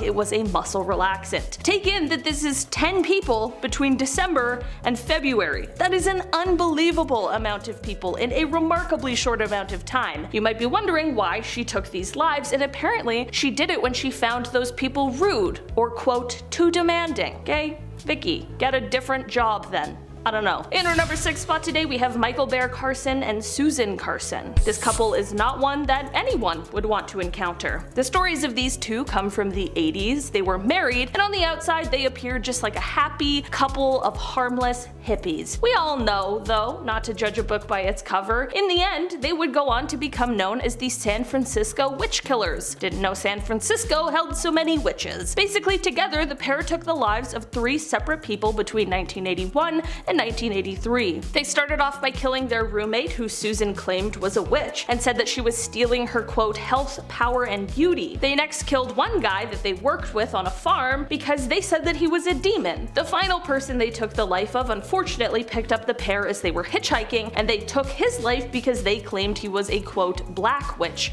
whatever that means. Essentially, they were just committing crimes against people that they claimed to be witches. The pair were each tried and convicted for each separate crime and are both serving sentences of 75 years to life. Neither of them have ever shown any kind of remorse for what they've done. In our number 5 spot today we have Stephen Griffiths. This is a person who is said to have idolized the Yorkshire Ripper, so I'm sure what comes next will be no surprise. Stephen was a PhD student who wanted to achieve fame, but through the most sinister way possible. Between June of 2009 and May of 2010, he would go on to take the lives of 3 separate women. His criminal history was also extremely concerning, as years ago he had been arrested due to an unprovoked attack on a grocery store manager, and it is said that he previously stated that he saw himself becoming a serial killer. Shortly after he was arrested for his crimes, CCTV footage emerged that showed him celebrating after taking the life of his final victim. The footage showed him holding up a crossbow and giving the finger directly to the camera. It is said that Stephen pled guilty to his crimes once caught,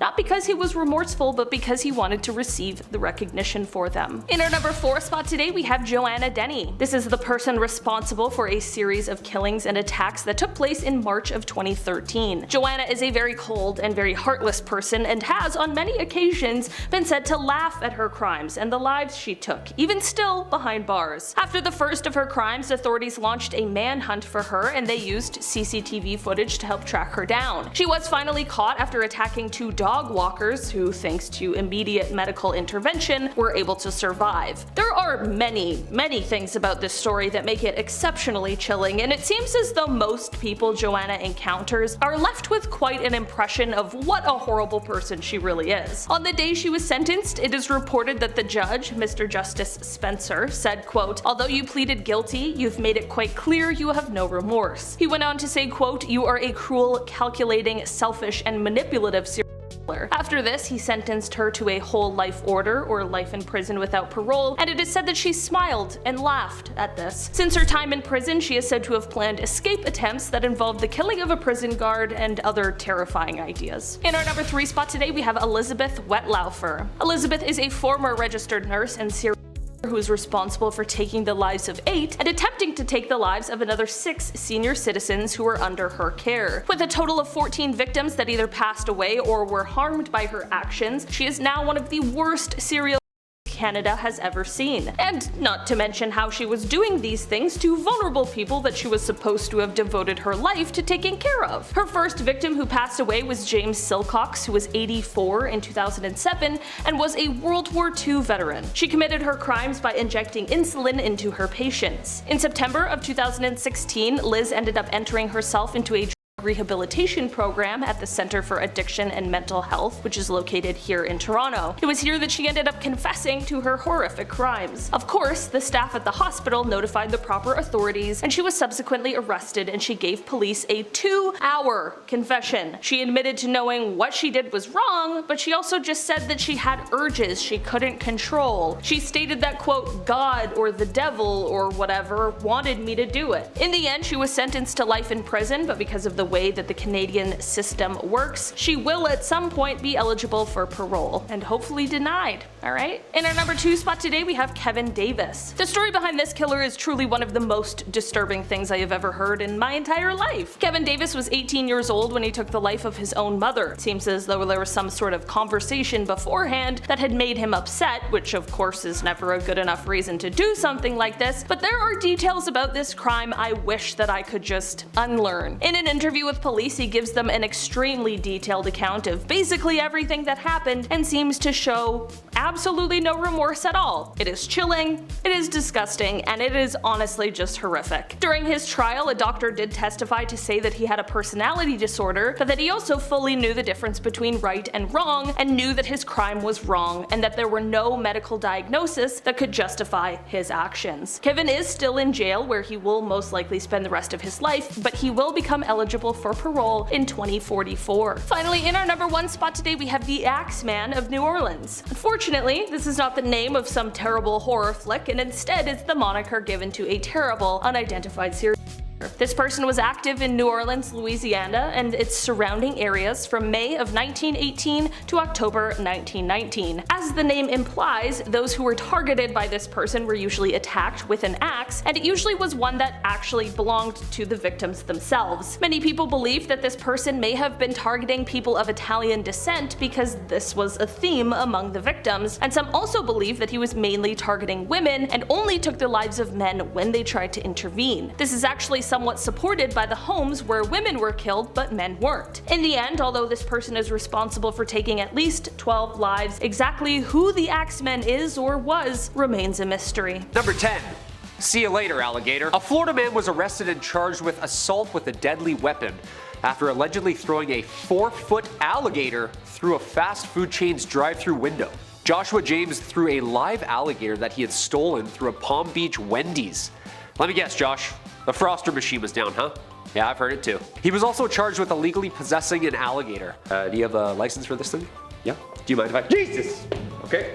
James then drove his pickup truck to the window at about 1:20 a.m. and after being handed his drink, he tossed the alligator inside and sped off. In James's court appearance, he was banned from all Wendy's restaurants and to avoid possessing animals aside from his own dog and to undergo a mental health test. Yeah, I'd say that's a pretty healthy punishment. You know how many Wendy's this guy's gotta drive past every day? Just the smell of the fries alone? That's a life sentence right there. Number 9. Penguin heist. Okay, back in 2012, the world did not end, thankfully. Kyle covered that in our last video. If you missed it, go check it out. But in 2012, 2 Welsh tourists got themselves a court date. Yeah, they had this bright idea. Here we go. They had a few cold ones and thought it was a bright idea to steal a penguin from SeaWorld, Australia. Look, I'm not a fan of SeaWorld as well. They suck, but don't steal a penguin. Just watch Happy Feet 1 or 2 and call it a day. That's it. Just look, but don't touch. Penguin that almost got stolen, his name was Dirk. Yeah, you never guessed that one, did you? The guilty are Reese Owen Jones, 21, and Carrie Mules, 20. They were both fined $1,000 and Dirk was safely returned with no harm being done. No harm, no Dirk done foul. Here we go. We grew up watching Free Willy, but Free Dirk? That sounds like a movement. That's wild. I'm on board. Let's do it. Number 8. Tie the knot. A woman and 3 men have been arrested after a huge fight broke out in a pizza shop, apparently over a wrong order of cheesy garlic knots. Hey, that'll do it. If you haven't been in a physical altercation over garlic knots, you're not eating garlic knots right. A woman apparently went crazy in a rage when a Palm Coast pizzeria put cheese on her garlic knots. Hey look, I hate cheese too, I get it. I'll say it. Her friends then joined in on the mayhem, destroying the pizzeria. flying tubs of Parmesan cheese, fax machines thrown, cash registers ripped out of the wall. These people were pissed. Witnesses who had their dinners spoiled by the fight saw this and knew the people apparently, and were all charged with burglary and criminal mischief. I mean, I understand. That's all I'm saying. I understand. I get hangry. There's been some chairs thrown. Taylor knows. Oh yeah, cereal buddy, Fruit Loops? All I'm saying is I'm the Cinnamon Toast Kid, Kyle's the Fruit Loops. That's it. You go on this side of the table, I go on that. Also Red Milk. Number 7, Donald Pugh. Where to start here? Okay, I included a random assortment of awful people on this list. This story I had to share. Donald Pugh, here we go. He was suspected of arson and vandalism. So police in Ohio put out a photo of his face. They asked locals to step in and get this man caught. Get this criminal off the streets. This was back in 2016. The photo that was issued to the public was this one here. But Donald wasn't a fan, right? So he sent the police a better photo of himself for them to use. Yeah, he sent them this one. Look, Donald, the photo admittedly is much better. Okay, facial hair, you're all cleaned up, the shades are solid. That's a great addition. Really adds the criminal to your eyes. Plus, you know, gotta protect your eyesight whilst you commit arson. Gotta watch for those flames. Smart moves. Awesome. The police department got the pic, just a selfie, along with one message. The message said, "Here's a better photo. That one is terrible." Nice. Keeping it nice and short so we don't have to open the message. I like that. Surprisingly, Donald was immediately caught, and Ohio police even reached out and said, "Thanks to the power of social media and tips called into authorities, we have learned that Donald Chip Pugh has been arrested in Florida." Of course it's Florida. It's always Florida. What's up with that? Number 6, Candyman. 2 Brooklyn men were awarded $33,000 in court over a humiliating arrest made by police officers in Coney Island in 2014. The men were arrested due to the illegal possession and distribution of although it was nothing more than a bag of hard candy Jolly Ranchers. The officers arrested the men outside of the candy store, strip searched them, and the candy was taken in as evidence. Ha! Could have fooled me with the candy store right there. The undercover cop said, I quote, "He thought it was the stuff from Breaking Bad." Like, how is this dude a cop? Yeah, you seen Breaking Bad? Yeah, just go do that. Okay, cool. Like, who hired this man? The men then sued the police department. Yeah, no shit. It's candy. I'm in a candy store. The men were held then for 3 days. Imagine, 3 days being locked up with murderers and you're in on tooth decay. Also, how long does it take to see if it's candy or not? Just pop it in your mouth in the cruiser. Ah, it's raspberry. They're good. Let them off. Number 5, Mr. Smith. Back in 2014, this criminal was caught rather quickly, as most of these are. A bank robber, for one, arrived with a terrible disguise. The guy had sunglasses and socks over his shoes. Yeah, he looked like a stupid mascot with those big sock shoes, you know what I mean? He looked like the M&M. You got it. The cashier didn't give him any money, so the failed robber left empty-handed, thankfully. Thing is, the robber had been to the bank 30 minutes earlier, and he gave the teller his full name and address. Yeah, Dean Smith. He was 27 at the time he got busted in a Welsh village, and he was sentenced to 2.5 years behind bars. Number 4, smells good. A 91-year-old was charged with smuggling illegal substances into Australia in 2015. Victor Twartz of Sydney could face a life in prison if he's convicted of importing 10 pounds of said stuff into the country on a flight from India. Inside soap. Soap? Soap. Like bars of soap. He told the authorities that when he was about to board his plane to return to Sydney, he was handed a bag that he was told contained gifts for someone in Australia. After he landed at Sydney, of course, a quick search of Twartz's luggage found 27 packages of soap. How smelly is this guy? Which tested positive for not soap. Apparently he didn't know he was a mule, or even know what a mule was. Come on, he's 91. Yeah, when you get to the airport, take this, give it to the boss. Oh, okay. Do you know that I invented chewing gum? Number 3, the other pocket. Coming from Pontiac, Michigan, Christopher Jansen thought that he had the right of way. He claimed to have been searched unfairly without a warrant. Now, the prosecutor explained, however, that given the fact there was a weapon-sized bulge in Christopher's jacket at the time, it looked like something suspicious, and it turned out it was said thing that was suspicious. Get what I'm saying? In order to prove that this was not the case and that there's no way authorities could have ever known that there was a weapon on him, Christopher handed over the jacket to the judge to see for themselves. Not a bad play. Thing is, if you're gonna do that, make sure there aren't any other illegal substances in the other pocket. Gotta check the front, back, side, and side, my friend, that's it. The judge found it, and the rest is history, obviously. Yeah, I wanted to throw in a more lighter one before we get to our last two, because now it gets a little crazy. Number 2, grannied. An 11-year-old boy from Ohio was taken into police custody after allegedly punching his grandmother twice in the face at a Dayton toy store when she refused to buy him the toy that he wanted. 60-year-old Barbara Weeks told police that her grandson had punched her in the nose and tried to again before she ran out of the store and away from the boy in fear. Weeks then admitted to police that she was terrified of her own grandson, who was taken to the Montgomery County Juvenile Justice Center and charged with domestic violence. Can you imagine if we tried that with grandma? Oh. First off, that's your grandmother. You're supposed to love her and eat cookies that she makes for you. Our grandmother would have just RKO'd that kid. You know what I mean? She had picked his head up and walked out of the store nicely with it too. And number 1, Unlucky Logan. Okay, if you haven't seen the movie Catch Me If You Can, spoiler alert, it's a great time. Gotcha, I'm not gonna spoil this. DiCaprio and Hanks at the top of their game.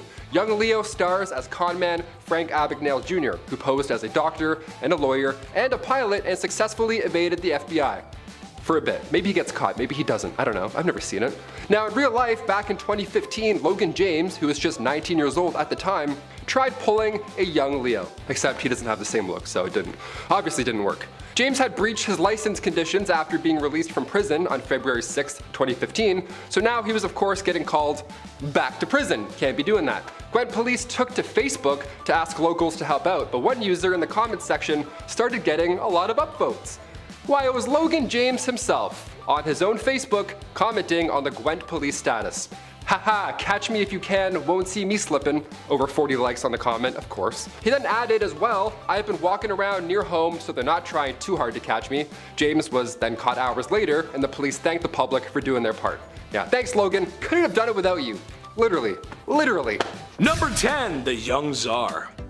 Being the leader of a nation is hard. I play a lot of city builders, trust me, I know. Being the leader of a nation whose people have been brutally oppressed by your family's dynasty for 300 years and in general living in very poor conditions, especially compared to the rest of the world, that's hard too. Even harder. Nicholas II inherited the throne from his father, which sounds great, but in reality was a lot of pressure to do so. As it turns out, Russia was in need of drastic change, and they would get it from the people and a bald man with very pointy facial hair. A communist revolution saw the Empire of Russia fall. 300 years of Romanov rule end overnight, as the Tsar was forced to abdicate his throne. So what's his crime? Well, not doing anything. Negligence. He did so much nothing that people had to do something. Number 9, Nero's steam. We've talked about Emperor Nero quite a lot on this channel, but that's because he's the down bad Roman emperor who puts opulence in Pax Romana. It's hard to pinpoint an exact crime or moment from him, as he's the guy you think about when you think of Roman emperors. However, his crimes against his wife Claudia Octavia are very notable. So when Nero was getting remarried, he had to get rid of Octavia. I mean, you can't have like 40 wives. That's, you gotta get rid of her.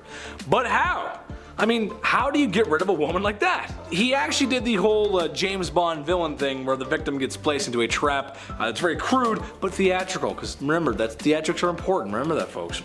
Hence, Octavia was banished to an island where shortly after she was locked into a vapor bath, where she suffocated.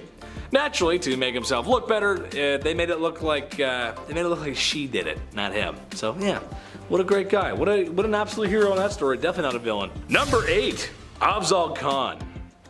Everyone remembers King Henry VIII for doing what he did to his wives. Nazi, slap on the wrist, Nazi, don't do that, for shame. However, I would like to offer Afzal Khan as the alternative monster here. He didn't unalive a handful of wives like Henry, no. He actually managed to rack up a count of 63. Yep, you heard me right, 63. First off, I don't know how you have that many wives and or remember names, let alone birthdays and anniversaries. I would not do very well in that situation.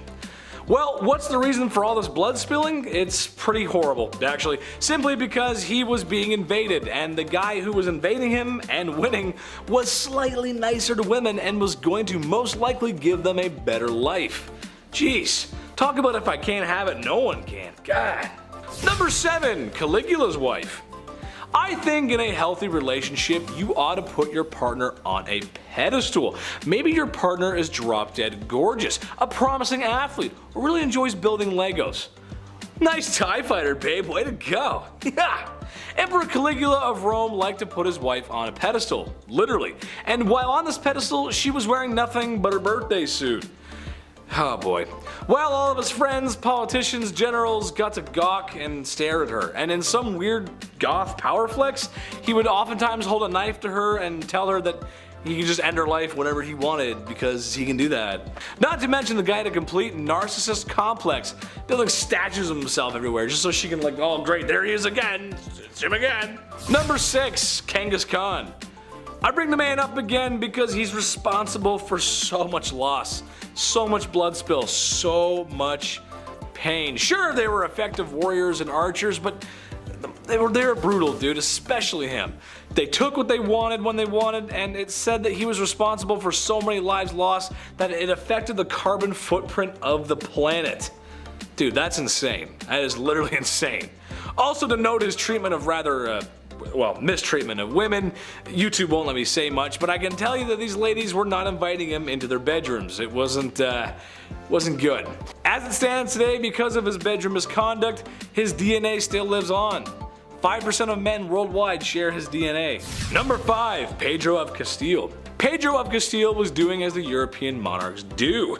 Sometimes you gotta marry for alliances. Sure, it makes sense. Your kingdom is much less likely to get steamrolled by a larger kingdom if you have an alliance with fellow kingdoms, or the bigger kingdom itself, actually. Pedro of Castile married the young Blanche of Bourbon of France, and so Spain could just be a wee bit more snug, in case the English come over. You gotta be careful. But Pedro just wasn't having it. What he was having instead was a mistress named Maria. So instead of enduring a loveless marriage, he had poor Blanche locked away in a tower, just like Sleeping Beauty. Except a handsome prince was not coming to rescue this damsel in distress, but a man with a black hood and a sharpened axe. You know what I'm talking about.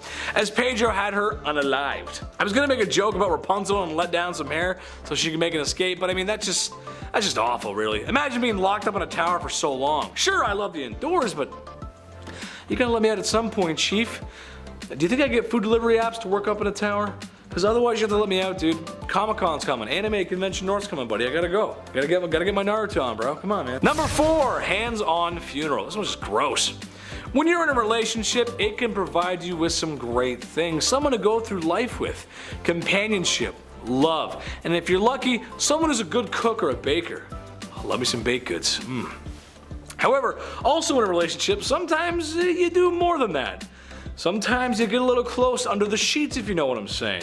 Take King Philip V, for an example, who loved loving his wife so much that he just couldn't help himself, you know? Like for instance, when his wife tragically passed away, he wanted one last ride.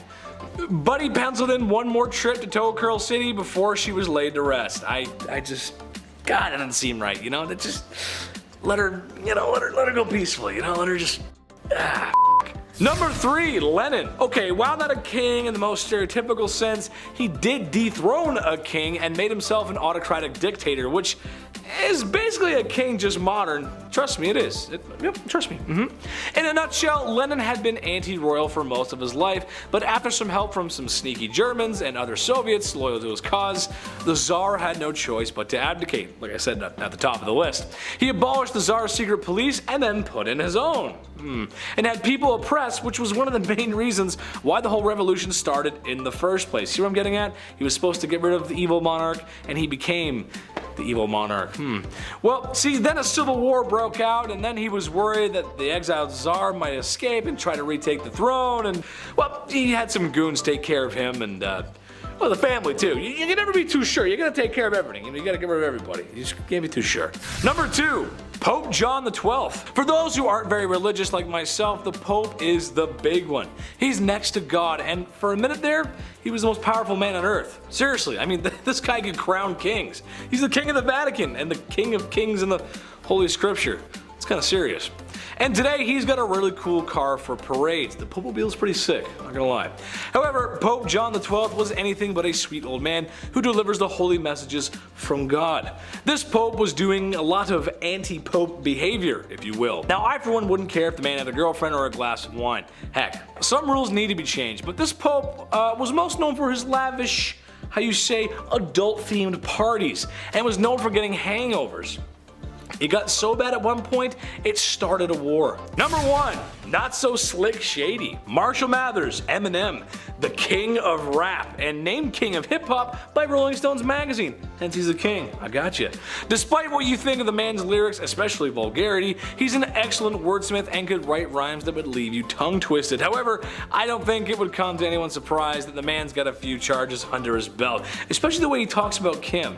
There's a couple bad things said about her, I don't know. Back in 2001, arguably the peak of his career, Eminem somebody in a nightclub after getting fresh with his wife. He got 2 years probation. Maybe he is saying the things he's saying in those songs. Maybe he's telling the truth. I don't know. Starting off this list in our number 10 spot, we have Belle Gunness. Belle Gunness was a Norwegian-American serial who is believed to have killed over 40 people, including her own family, in the late 19th and early 20th centuries. Belle was born in Norway in 1859 and immigrated to the United States in 1881. She settled in Chicago, where she married her first husband and started a family. This was all fine and well until things soon took quite the turn. Belle began to collect life insurance policies on her family members, and if you're a true crime fan, you likely know where this is going. She went on to eventually kill them in a fire. She then moved to LaPorte, Indiana, where she purchased a farm and continued to lure wealthy suitors to her property just to kill them for their money and assets. She was known for her physical strength and was able to bury her victims' bodies on her property. Belle's crimes were discovered in 1908 when a fire destroyed her farm and the remains of several of her victims were found. We love when the villain is brought to justice, but unfortunately,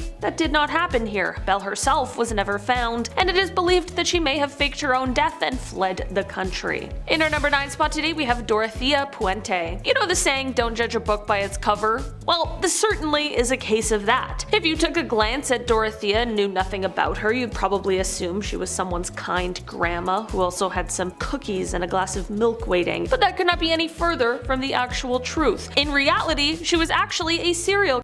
She decided to prey upon some of the most vulnerable people in our communities, people who were seeking help and assistance. Dorothea operated a large rooming house that was set in a large Victorian home in Sacramento, California. The residents who would often stay there were people who struggled with different substances such as alcohol, people who had been in mental hospitals, and the elderly. All of these people were receiving social security checks, and if they suddenly vanished, she figured no one would ask. In 1982, they did begin to vanish, but of course their social security checks were continually being cashed. As it turns out, Dorothea was taking their lives and then their money. She has now been called the landlady from hell. In our number 8 spot today, we have Yang Xinhai. You might be familiar with Yang already, as he is quite a notorious name in Chinese criminal history. Also known as the Monster Killer, Yang was a Chinese serial who killed at least 67 people between 2000 and 2003. Yang was born in 1968 in the central Chinese province of Henan, and he had a troubled childhood. He began his killing spree in 2000 when he started breaking into houses in rural areas and killing entire families. He targeted mainly farmers and migrant workers who were often living alone in isolated areas. Yang was eventually caught in 2003 after a massive manhunt, and he was found to be suffering from a mental illness. He confessed to his crimes and was sentenced to death in 2004. His execution was carried out in 2004 by firing squad, and his case is considered one of the most heinous and disturbing in Chinese criminal history. In our number 7 spot today, we have Pedro Lopez. Pedro is a man who lived a life committing some of the most horrific crimes I've ever heard of throughout South America in the 1970s. By the time the 1980s rolled around, he made a mistake during one of his awful crimes, and this thankfully led to his arrest. Once in police custody, he began to basically explain his entire life story, and he confessed to an astronomical amount of crimes. Police were a little skeptical of just how many crimes he said he committed, but Pedro was able to lead them to a mass grave where they recovered a total of 53 people's remains. Pedro, of course, went to jail, but get this, he was somehow released in 1994. I'm like, great. Just before I was born. Nice. He wasn't just sent home straight away and instead was sent to some sort of mental institution for 3 years after, but he was also released from there. So aside from the crimes he committed, are you ready for the worst part? In 2002, he was suspected of being the perpetrator of a new crime, but no one has been able to find him since 1998. Yeah, he just disappeared. That's awesome. Love it. In our number 6 spot today, we have another Pedro Rodrigues Filho, also known as the Pedrino Matador. He is a Brazilian serial who is believed to have killed over 70 people, mostly other criminals, in the 1960s and 1970s. He did have quite a difficult childhood, as his father was a notorious criminal who actually, really sadly, harmed and killed his mother, so this of course had a profound influence on Pedro and his life. This experience is believed to have contributed to his violent behavior later in his life, and Pedro began his crime spree at a super young age, starting with a horrific crime when he killed the vice mayor of his town, who he believed was responsible for the death of his girlfriend. He continued to kill other criminals, often targeting those who had previously wronged him or his family. Pedro was arrested in 1973 and was eventually convicted of killing 71 people. He is currently serving a prison sentence in Brazil and is known for his outspoken and very unrepentant attitude towards his crimes. While I'm sure we can all feel sympathy for the things Pedro experienced in life, it truly is no excuse for the things that he chose to do. In our number 5 spot today, we have Lavina Fisher. You may have heard Lavina's name before, and that is because she made American history when she became the first female serial in the United States. Wow, what a title. Sure, her parents were proud. Lavina, along with her husband John, were accused of luring travelers into their inn in Charleston, South Carolina during the 19th century and then killing them so that they could take their belongings. The couple were known for their hospitality, and many unsuspecting travelers fell victim to their deadly scheme as a result. Some stories even suggest that they had a trap door in one of the guest rooms that led to a pit where they would dump all of the bodies of their victims. Despite the numerous accusations and suspicions surrounding the Fishers, they were never formally charged with the killing. However, they were eventually caught and convicted for highway robbery and sentenced to hang. In our number 4 spot today, we have Arthur Shawcross. This man is also known as the Genesee River Killer, and his crime spree began in 1972. In trying to navigate these online guidelines, I can't exactly say who he specifically targeted, but what I will say is that while everyone on this list is particularly horrible, Arthur's crimes were some of the worst, if you catch my drift. This story, however, is a little unlike some of the others today, because after the first 2 of his crimes, he was apprehended, but for some insane reason, they allowed him to have a plea bargain where he was allowed to plead guilty to just 1 charge of only manslaughter, for which he served 14 years of his 25-year sentence. In the least surprising turn of events, once he was released on early probation, his real crime spree got started. He would go on to take the lives of 12 women from 1988 to 1989, and thankfully he was finally caught for these crimes and sent right back to prison. Of course, his initial early release was the subject of huge controversy, rightfully so, and Dr. Michael H. Stone, professor of psychiatry at Columbia University, called this early release, quote, one of the most egregious examples of the unwarranted release of a prisoner. In the end, Arthur passed away in prison while serving a 250-year sentence. He passed in 2008 after suffering a heart attack. In our number 3 spot today, we have the Huesong serial killer. This is the name used to describe a notorious unsolved criminal case that occurred in South Korea during the late 1980s. The killer was responsible for taking the lives of at least 10 women in the city of Huesong between 1986 and 1991. The victims were all found, but there was little to no evidence left at the crime scenes. The case was highly publicized and became one of the most infamous serial cases in South Korean history. Despite a massive investigation and the arrest of several suspects, including a man who confessed to the crimes, DNA evidence ultimately exonerated all of them. The case remains unsolved to this day, with many theories and speculations surrounding the identity of the killer. The Huesong serial case sparked significant changes in the way South Korea approaches criminal investigations, though, including the establishment of a national DNA database and the implementation of more advanced forensic techniques. In our number 2 spot today, we have Franklin Dwayne Alex. Franklin is a man who had quite an insane crime spree that lasted for about 6 months in the 1990s. Although short, it was anything but sweet. The spree started off in August of 1997 in Houston, Texas, and over the course of this spree, Franklin took took the lives of at least 3 people. He committed robberies, he harmed people, he attempted to take more lives where thankfully the people survived, he kidnapped people. Literally any serious crime he could commit during those 6 months, he was doing it. In the end, Franklin was caught and put on trial for his crime spree, and he received a sentence of death, which was carried out on March 30th, 2010. Finally, in our number 1 spot today, we have Dale Hausner and Samuel Dietman. Known as the serial shooters, the crimes these guys committed are definitely on the list of fears I have, which I'm pretty sure spawned from a Criminal Minds episode. These two were actively committing these crimes between May of 2005 and August of 2006, and basically they were arsonists who would randomly set fire to objects, but they would also drive around and commit random drive-by shootings.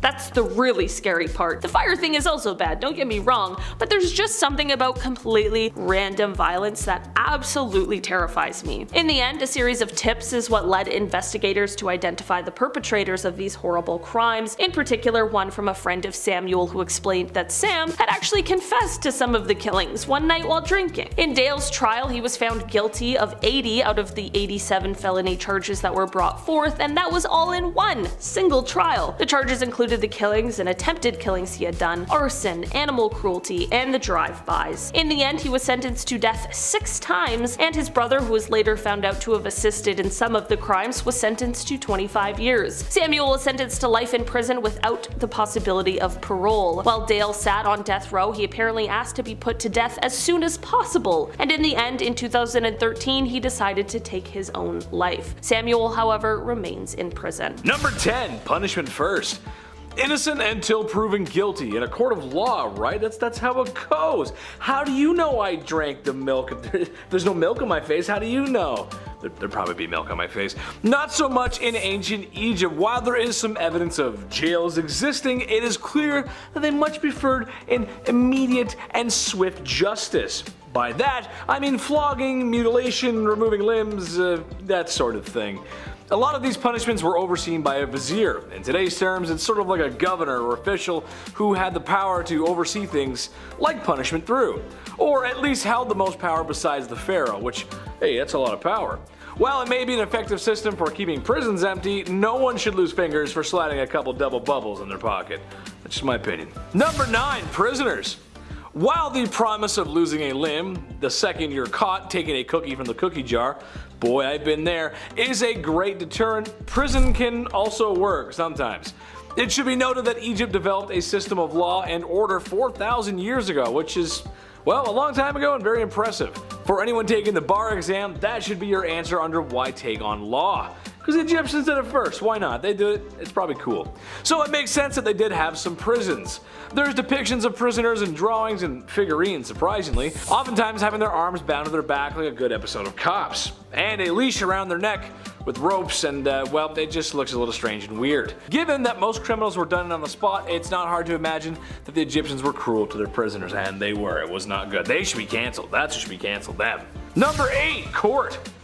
Believe it or not, they also had some sort of makeshift court as well. Who would have thought? No hammer and gavel, and certainly no Saul Goodman or Judge Judy, but hey, without those, I'd argue what the heck's the point of the American justice system in the first place, right? Ah, boy. But they were simple processes, to say the least. During the Middle Kingdom period, judges were appointed to decide on verdicts before, well, it was usually priests, so I prefer a judge doing that, honestly. Except in this court, no one is legally represented by anyone. Yeah, that's right. There's no lawyers, but there was a jury and there were witnesses. Unfortunately, they were often beaten until, well, they said the truth, or the desired truth. Number 7, police. Bad boys, bad boys. What are you gonna do? Yes, that's right. Ancient Egypt may have had the first police force in history. Who would have thought? I actually didn't know that. I mean, sure, the vizier is great and all, but he can't possibly go around arresting everyone. He'd be at it all day. You can't do that. So it's only natural that you hire a bunch of dudes to do it for you. Can't get them all, but you can get some of them. While they did provide some limited support to communities and crime in towns, most of their arrests were made against those who were a little too greedy and thought grave robbing, well, the many sacred tombs around would make for an easy payday. It didn't. Number 6, bloodhounds and baboons. That's a weird title. This one is so weird, but Okay, here we go. We've all seen the movies where there's a crook, a perp, or someone who's trying to outrun the law. Andy Dufresne was right. You gotta crawl through a lot if you want your freedom. I remember Andy Dufresne. Anyway, well, in these scenes there was a good chance that law enforcement has dogs with them. Oh yeah, see, I'm getting somewhere with this. There's also a good chance that those dogs were bloodhounds. Cute dogs actually, but the reason they bring them along is because they have a great nose. They can sniff a scent and follow it for miles, oftentimes leading to the crook. Smart dogs. What if I told you though that this sort of thing existed in ancient Egypt, except that it wasn't dogs, it was baboons? Yeah, who would have thought? Yes, that's right, there's depictions of police with baboons assisting in the work with crooks and or criminals. It's all jokes until Diddy Kong shows up to arrest you. Now it's DK time, baby. Uh-oh. Number 5, get to work. Also, speaking of movies, you know that classic scene where the prisoners are out on work duty, everyone's in their like orange jumpsuits, they're cleaning up all the garbage? Okay, that, but ancient. A lot of criminals, thieves, and no good rotten folks were used for hard manual labor. Pretty classic. And you guessed it, building the pyramids. While the pyramids are often misconceived of being built by YouTube's least favorite S word, it was most likely built by a combination of people, mostly crafted skillsmen and builders, followed by crooks and those wishing to get out of the hot sun. The job was dangerous, hot, like I said, and oftentimes heavy lifting, too much for me. While normal workers were granted 2 days off a year because it is backbreaking work, the criminals were tasked with quarrying stone with no days off. No machines, no iron tools, I mean it's all, oh man, that must be awful. Just the horror. Just the worst. Number 4, tarnished reputation. This one actually makes a lot of sense, really. Depending on how heinous the crime is, you wouldn't want this for stealing some bubblegum. So if you found yourself in hot trouble or the principal's office, which I was never in for being a bad boy, I was good every single time, I promise. No one believes me still, but I was. The vizier or government would keep track of who's been sneaking in the tombs like Laura Croft. Hence, they could use this information to tarnish your reputation. It was also used against false witnesses and those wishing to gain something from a legal situation. Those that wish to bear false witness would immediately have something amputated because that's the law around here, partner. Number 3, Fair Pharaoh. The great Pharaoh Bacchus is an interesting subject to say the least. First off, I had to say his name a couple times before I really understood what was going on there. I blame dyslexia, but that's just how it goes, baby. But secondly, he's the guy that takes power and goes, whoa, whoa, whoa, guys, maybe not so harsh. And I use this term lightly, but he improved human rights. Specifically improvements for prisoners who owe debt. Sounds like someone might have owed someone a few bucks himself. Interestingly enough, his laws were influenced by Greek laws, who then influenced more Greek laws, who those Greek laws influenced Roman laws, who then influenced our modern law. There's a big chain of events there. Trust me, it all matches up. Number 2, your nose knows. Knows to stay out of trouble. I saved this one for the bottom of the list because, well, it's just so awful and weird. In a town called Ranavalona, not too far from Cairo, but 200 miles, was a town full of people with no noses. What? I know. This wasn't a Red Skull Comic-Con convention, but a penal colony of sorts, maybe the first. These people were or had been accused of thievery, and for this they had their noses removed to show anyone who visited what kind of people they really were. In a world of infection and disease, I cannot recommend this. It's not a good idea. You probably wouldn't make it after they removed it. The name Rhinocolora, which literally translates to clip nose, the town of Clip Nose. That's not good. Number 1, in God's hands. Remember before I mentioned the priests used to handle verdicts? Well, it's crazier than you might think actually. While the pharaoh was top dog in ancient Egypt, and I mean he was top dog, you don't get past the pharaoh. The gods controlled everything and the Egyptians worshipped their gods. Crops, weather, justice, I mean they did everything. So oftentimes the priest's verdicts would come down from the gods themselves. If that wasn't enough, the god Mahis was responsible for those criminals in the afterlife, where they would also receive comeuppance. Uh-oh, you're not safe anywhere. A sort of jail in the sky, if you will. Alcatraz has nothing on that. You're bad here, you're bad in the sky, you're bad everywhere, bad in the afterlife. So that's why, folks, you behave yourselves. Keep your nose, behave yourself. Kicking off the list at number 10, Albert Fish. Albert is one of the oldest people on this list. He was dubbed the Brooklyn Vampire or the Moon Maniac. So that's great. Or the Boogeyman himself. Those are the 3 nicknames that he goes by. That's absolutely horrible. It's pretty clear that Albert was a terrible human being who did terrible things that I can't really say. But as his nickname hints towards, he did some horrible things, right? Obviously. In the early 1900s, Albert was arrested, tried, and convicted for killing and doing other things with his teeth to 3 people, but the horror was not over yet. No, Albert began to claim that although people knew about 3, that number was really closer to 100. And he even claimed that a lot of these victims came from every state. That's disgusting. And to make matters even worse, as if it wasn't already horrible enough, this deranged lunatic also sent a letter to the mother of one of his victims. He detailed everything about how he lured her and the rest of these horrific things that occurred afterwards, things that I can't say on this, YouTube box. This is one of those people that I'm not, sad at all they don't exist anymore. This is, I'm all about like rehab and treating people, but I'm like, just don't exist. How about that? You just stop eating people. Number 9, Robert Pickton. This horrible person is one of the worst Canadians to ever live and is one of our country's worst serial killers of all time. Pickton dropped out of school and began working at his family's pig farm, and this is where most of his absolutely horrific crimes took place, at this farm. He was first arrested in 2002 and was convicted in 2007 of taking the lives of 6 people, but throughout an extremely lengthy investigation, evidence of many more killings came to light. It's always more than we think, which is horrible. During his time in jail, an undercover police officer posed as his cellmate, and Pickton confessed to 49 crimes to him. 49. Apparently he was saying to this undercover officer that he wanted to take one more life to make it an even 50, and that he only got caught because he was sloppy. It makes me sick saying that out loud. It's disgusting. The entire trial was a bit of a mess, but it led to a life sentence without the possibility of parole for 25 years, which was the longest possible sentence under Canadian law at the time. This unfortunately does mean that he will be eligible for parole within the next decade. So, yep, let's move on with the list. Number 8, Robert Hansen. Robert is often referred to as the Butcher Baker, and his story is, again, obviously horrific. He's one of the most prolific serial killers in Alaska's history because for over a decade, he would kidnap women and bring them into the wilderness where he would then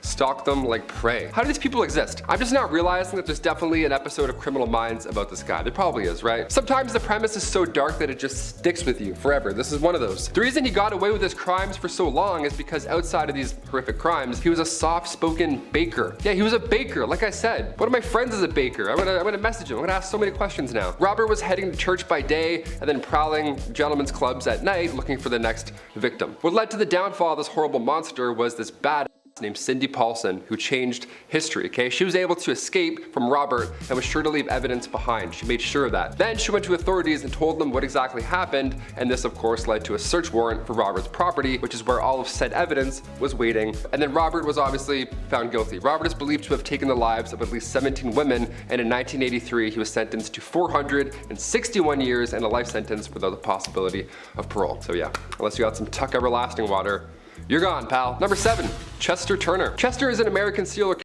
who on April 30th, 2007 was convicted of taking the lives of 11 women in the Los Angeles area. And on June 19th, 2014, he was convicted of 4 more that they were able to tie back to him. So again, it's more than we think. He's been referred to by prosecutors as one of the most prolific serial killers in the city's history. And if you know anything about LA history, you'll know that's pretty fucked up to hear. In his original trial that led to conviction, Chester was sentenced to death, but at the following one in 2014, he also received an additional death sentence. Nice, just an extra one, just for fun. Just throw out a couple more. In the end, like with a lot of these kinds of cases, in the end, DNA came to save the day and help authorities find out who was committing these horrible, horrible crimes. So, A1 for science. We locked them up, we found out. Number 6, Jeffrey Dahmer. Of course, we have to throw in Jeffrey Dahmer, one of the most well-known serial killers with his crimes taking place from 1978 to 1991. Your parents probably remember a lot of this. His crimes are far too brutal for this channel or this website, but he's known for taking the lives of 17 different people, I'll say that. At his trial, not only did he plead not guilty, but his attorney had some interesting words for the court. His attorney stated that his bloody pattern had caused him to believe that he himself was the devil, which was intended to, bolster his insanity plea and help him out. Again, that devil made me do it type of bullshit. His attorney said that he became enamored, overwhelmed, and caught up in the character in the movie The Exorcist 3. Said character was Satan because he was the personification of evil. Not only was Jeffrey found to be sane and ended up being sentenced to multiple life sentences in prison, but not too long after his sentence started, he was killed by a fellow inmate. I wonder if the devil made him do it. That'd be ironic, huh? Number 5, Sam Little. Known for being one of the worst serial killers in history, Sam has confessed to taking the lives of more than 90 people, and while authorities have only been able to for sure connect him to 30, they say they have no reason to doubt the validity of his other confessions. They're like, yeah, it probably happened. If he's saying it, sadly, it's probably the truth. Sam was able to continue on this horrible path for so many years because of the fact that he committed these crimes in different states and kept moving, right? Different counties, of course, made it difficult to connect his crimes to one another. Man was on the move. In an interview with an investigator named Sergeant LeBlanc, as they discussed religious beliefs, they spoke about the nature of sin. Now, Sam stated he had no fear of God and said that God made him this way, so why should he ask for forgiveness? He's just trying to like be cool or something, try to make his life a haiku. All of a sudden we're like, no, you're just a crazy person. He said that God knew everything he did. He also allegedly told a few select people that he believed that he was the devil. There it is. See, it's always something. It's always the devil something. Devil made me blank. It's like, okay. Number 4, Arnie Johnston. Speak of the devil, this one's definitely the most well-known one. Here we go. This one's a little bit different. It's now a cinematic adventure, apparently. This trial was well known previously, but of course it became more widely spread as it was the trial in the newest Conjuring movie. That's what it was based off of. In 1981, Arnie Cheyenne Johnston killed 40-year-old Alan Bono in what appeared to have been a simple argument gone wrong quickly. It got way more twisted and confusing, right? When it came to his defense for the crime, he said the devil made him do it. Just like that third installment in the Conjuring franchise. The title, The Devil Made Me Do It, is in direct relation. This is not just a cool James Wan Conjuring title. This is the real case. This was the first time in history that possession has been used in an American courtroom as a defense. Pretty interesting, right? You think about it. You hear these stories often, but it has to go somewhere. It has to go to court. This was the first time that happened. Arnie had been at the scene of about 3 exorcisms that had occurred prior to his alleged possession and then his, killing. And this is why there's so many believers that believe that he's actually possessed or that the devil made him do it because he was part of these exorcisms or whatever. Because he was guilty by association a couple exorcisms, so now he's evil apparently. At the end of the day, the jury in the trial decided to convict him of manslaughter. Number 3, Adnan Kolak. This Turkish serial killer who was responsible for taking the lives of 11 women who were all ages between 68 and 95, absolutely horrible. He was also responsible for 6 more crimes once he was convicted that were also elderly women. So again, there's more than we initially thought. Now down the road, he eventually got caught for these horrible crimes, thankfully, and he was sentenced to 6 death sentences as well as 40 years in prison, just to make sure, just to top it off. Right? I would hope that's the case, make it 80 years. Sure, doesn't matter at that point. The point is, see you never. Get the fuck out of here. Now, this was back in 1995 when he was first sentenced, but cut to 2004, the death penalty in Turkey was abolished, which meant that in May 2005, Adnan Kolak was released from jail. His nickname is the Artvin Monster, and he was released from jail. Yeah, I have a nickname for him personally, but I can't say any of those words on YouTube, so I'll just save that for later. Number 2, Charlene Gallagher. A match made in hell, it seems. This is twisted. Back in the late 70s, Charlene Gallagher, alongside her horrible husband, Gerald, were the worst in Sacramento, California. They kidnapped and then later killed 10 victims. They kept them and then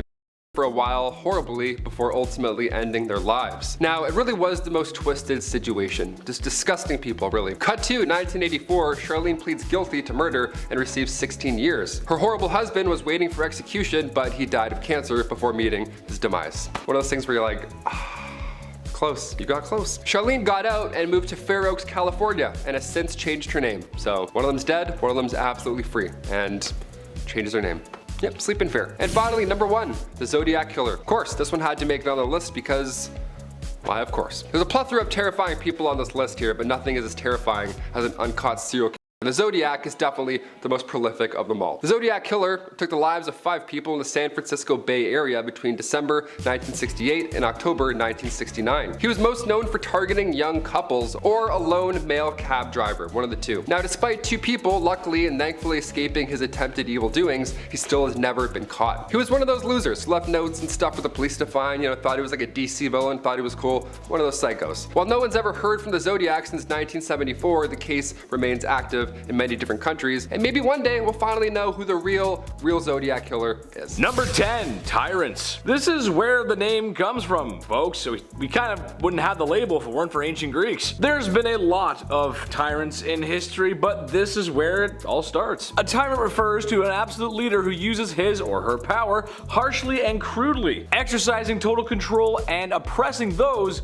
who stand against the strict rulings or are a desired target of which. Ooh, very fancy definition, Chetty. I like it. Wow. The trick is seeing how history remembers you. Leaders like Pol Pot and Joseph Stalin are easily agreeable tyrants, but for example, the ancient Greek leader Alexander the Great can also be considered one. History remembers him for his great triumphs, and while that's interesting to look at because, well, he's one of history's greatest generals, he's really amazing actually. From the safety of our history class, that's fine, but his actual deeds, well, they were less than remarkable. War, looting, trading, YouTube's least favorite S word, and well, many more brutal things that the conqueror from another land did. Not good. Plus, if you were from another land and you saw him do what he was doing, you probably wouldn't think he was such a great guy. It wouldn't be Alexander the Great, it'd be Alexander the Big Stinky Tyrant.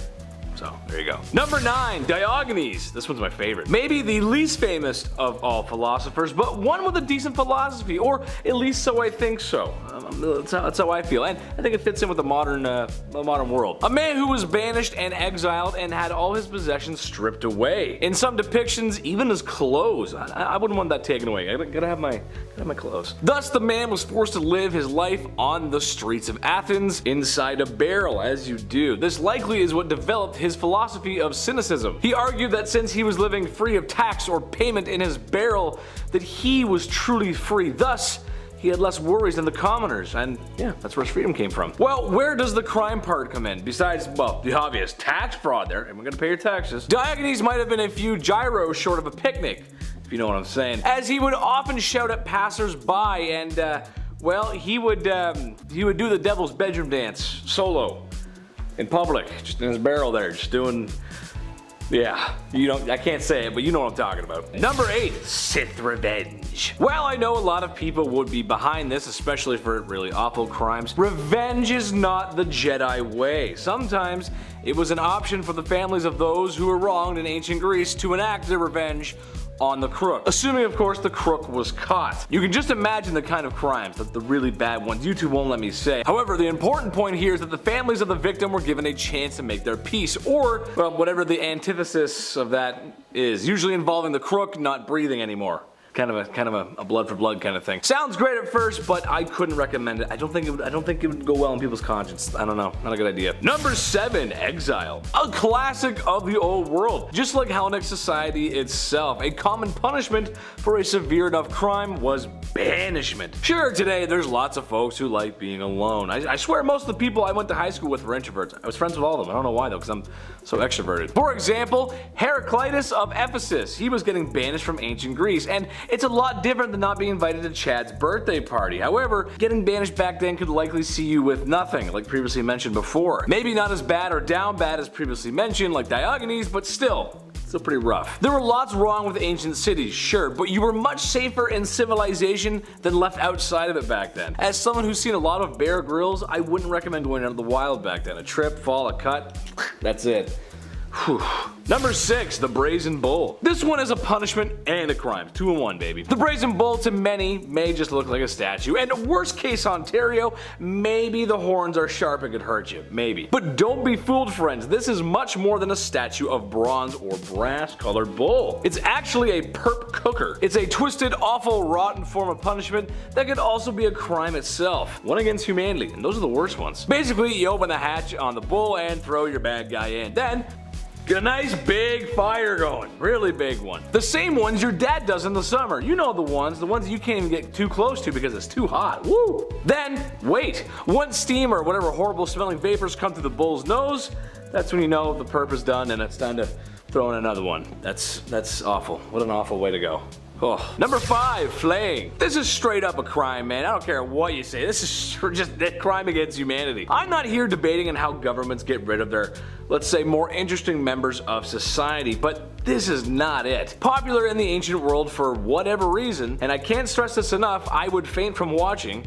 I was shivering writing this, seriously, it's the worst. This is the act where someone is skinned alive. They're held down and peeled back like a potato. There's multiple famous incidents like in art and mythology. I just don't know who sits there and one day and goes, you know what, this guy, yeah, we gotta skin this guy. Let's just skin him. Let's cut him up. Let's go. Number 4, the eagle dropping turtle. Okay, here we are, top of the food chain. we're in charge. I'd like to make the argument it's not the things we eat that puts us there, but it's the things we don't eat. Think of all the animals at your favorite local Chinese buffet. Well, we as humans have adapted so much that we can survive and choose not to be carnivores or eat certain animals. Where am I going with this? Well, despite us being number one, sometimes the animal kingdom fights back. That's kind of how it works. Take Aeschylus in 455 BC for example, a philosopher who found himself being struck by an eagle dropping a turtle onto his head. Unfortunately, the injury was fatal. Since we're talking about Greeks and philosophy, let's bring in a little law here. This is good, you'll like this. Mens rea, actus rea. While the eagle certainly didn't know he was committing a crime, he still did do it. Sounds like someone needs to go to animal court.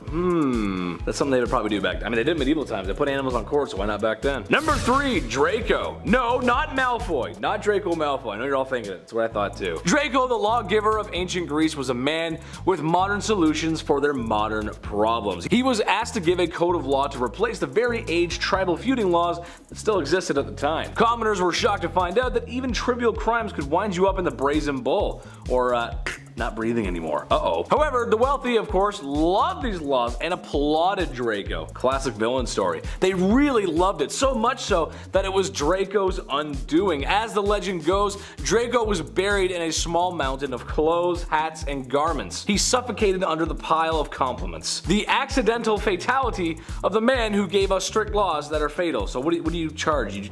You get in trouble for undoing the guy that's supposed to undo? That's weird. I don't know. Number 2, Prometheus. Oh mighty Prometheus, what wise knowledge of fire do you bring us today? The story of Prometheus is that of a very dark and tragic one. He was the god who gave humans fire, despite Zeus's wishes not to. Well, given Zeus's temper, he wasn't too pleased when he saw people grilling up their Slovaki. Love me some Slovaki, man. Naturally, Prometheus had to pay, so Zeus did something so awful to him, well, we still talk about it today. He had Prometheus chained to a rock where every day at the same time a large bird would come down and eat his innards. Just come and nom nom on his insides. Gross. Since he was a god, he had Wolverine-like healing abilities, but he wasn't immune to pain. It would still hurt. He'd heal every day, but it would hurt really, really bad. Number 1, Sisyphus. I think this one is relatable to everyone, including myself. Unless, of course, a large bird does rip your guts out from time to time, or you've been skinned alive, then that one's more relatable. I doubt that, though. Sisyphus was the king of Corinth and had cheated his meeting with the Grim Reaper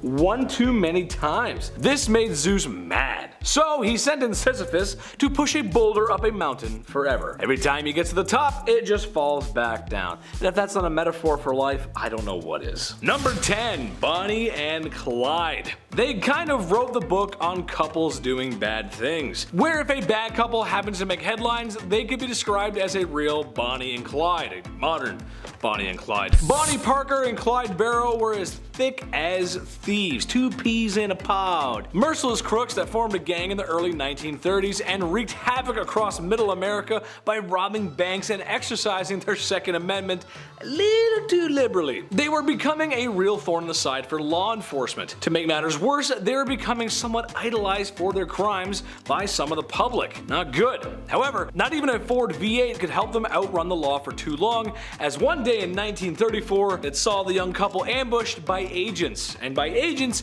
I mean they turned the car and the crooks into Swiss cheese. A lot of blam blam going on, you know what I'm saying? It wasn't good. Number 9, Paul Bernardo and Carla Homolka. Despite Canada being a majestic land full of moose, mounties, and rivers of maple syrup and politeness, it's not all fine and dandy up here, folks. Nope. We have our fair share of whack jobs too. Take for example Paul Bernardo and Carla Homolka, a Canadian couple who in the early 90s took part in some heinous crimes, including the delifing of Carla's own sister. Ooh, and maybe even some sexual related crime. It was naughty, it was bad. When it came down to the trial, Paul was going away for a very long time. Nothing was going to change that. However, Carla got the plea deal of a lifetime and got a fraction of the time compared to Paul. However, videotapes found after the case show that Carla was much more involved than previously thought and would have given her a sentence much closer to Bernardo, maybe even the same. She's currently a free woman. Gross. Number 8, Charles Manson. Okay, this one isn't so much a couple as it is like a throuple or like a grouple. Lots of people intertwined. Anyway, just a weird group of hippies. But Charles Manson was involved, romantically speaking, with his family members or cult or whatever you want to call it, rather. You can't get much more scandalous than Manson. The Manson family took refuge at Spawn Ranch, an abandoned ranch that had been used as a film lot in the past, located in sunny California, Los Angeles. The family often experimented with mind-altering substances, the same ones that made the Beatles the Beatles. Unfortunately, it wasn't all fun-loving and vegan commune happiness, brother. At Spawn Ranch, as the family became involved in numerous criminal activities, which eventually involved in the de-lifing of an up-and-coming movie star, Sharon Tate. You ask your mom and dad about her, they'll tell you, they'll remember. If you've ever seen Once Upon a Time in Hollywood, then you'd also understand. I try to relate things, make it more relatable for you, but ask your mom and dad, they'll tell you about the 60s. Number 7, Susan and James Carson. Susan and James both had some troubled backgrounds. Can't have a criminal with that one, really. They fell in love and, well, they fell in love with the same illicit substance that made the Rolling Stones, the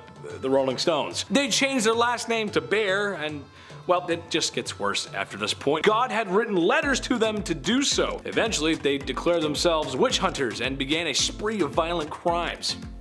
Because that's what you do. The bodies and evidence kept piling up and they kept disappearing. A manifesto was eventually found calling for the assassination of then President Ronald Reagan and late night comedy legend Johnny Carson. No relation. They were sentenced to life and remain suspects in a bunch of unsolved cases. Ooh, I don't like that. That's gross. Number 6, the Rosenbergs. 1950s America. What a beautiful place. Imagine, if you will, you have a suburb with green grass, white picket fences, and a starter home. Dad buries his PTSD from the war and takes out his anger on the family sometimes, even violently. Mom is a stay-at-home mom who's on so many prescriptions she's forced to lay down during the day with a vodka martini just to get her strength back from a headache. Oof. All while under the threat of atomic annihilation. Oh, America the brave, America the beautiful. Except the biggest thing every American feared back then was actually communists. Yeah, I know, right? Who would have thought? Communists coming to take over because they threatened the great American way of life. Julius and Ethel Rosenberg looked just like any other couple you'd find in the suburbs, except they were Soviet spies. Spies that aided a group that was leaking atomic secrets to the Soviets,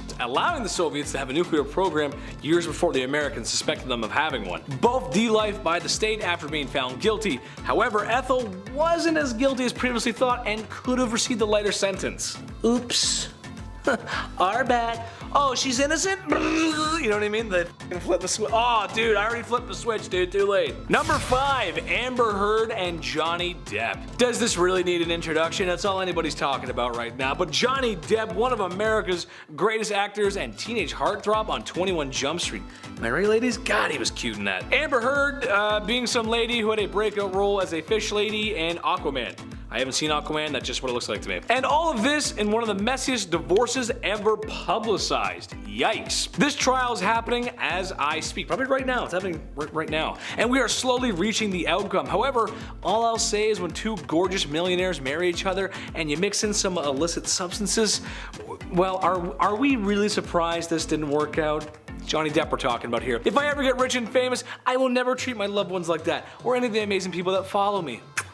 I love you guys. You're the best. Thanks so much for watching all the time, guys. I love you. And checking me out on my own socials. Oh, shucks. You guys are the best. Number 4, French royalty. Imagine being so down bad with your husband that it starts a revolution and then inspires other European nations to be free from monarchical tyranny. Marie Antoinette and King Louis XVI were the last kings and queens of France. If crimes against humanity don't count, then I don't know what does. People had no rights, even less rights than truckers in Ottawa. Oh, that's the worst. It was a very interesting time in history. By the end, the Castile had been sieged, heads were on pikes, and the national razor was brought out just to show how democratic a new government can be. Next time, be sure to share food at the bread table.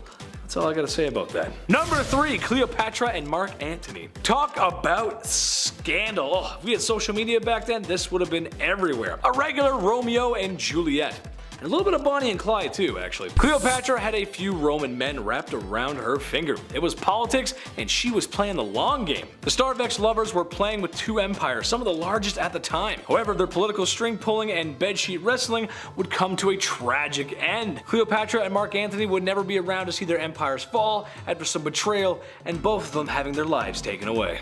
They did some naughty things in between that, though. They weren't very nice. Number 1, Mussolini and partners, because he had more than one. A lot of people think Mustache Man did it on his own, but the truth is he had a lot of help from his fascismo friend in Italy, Mussolini.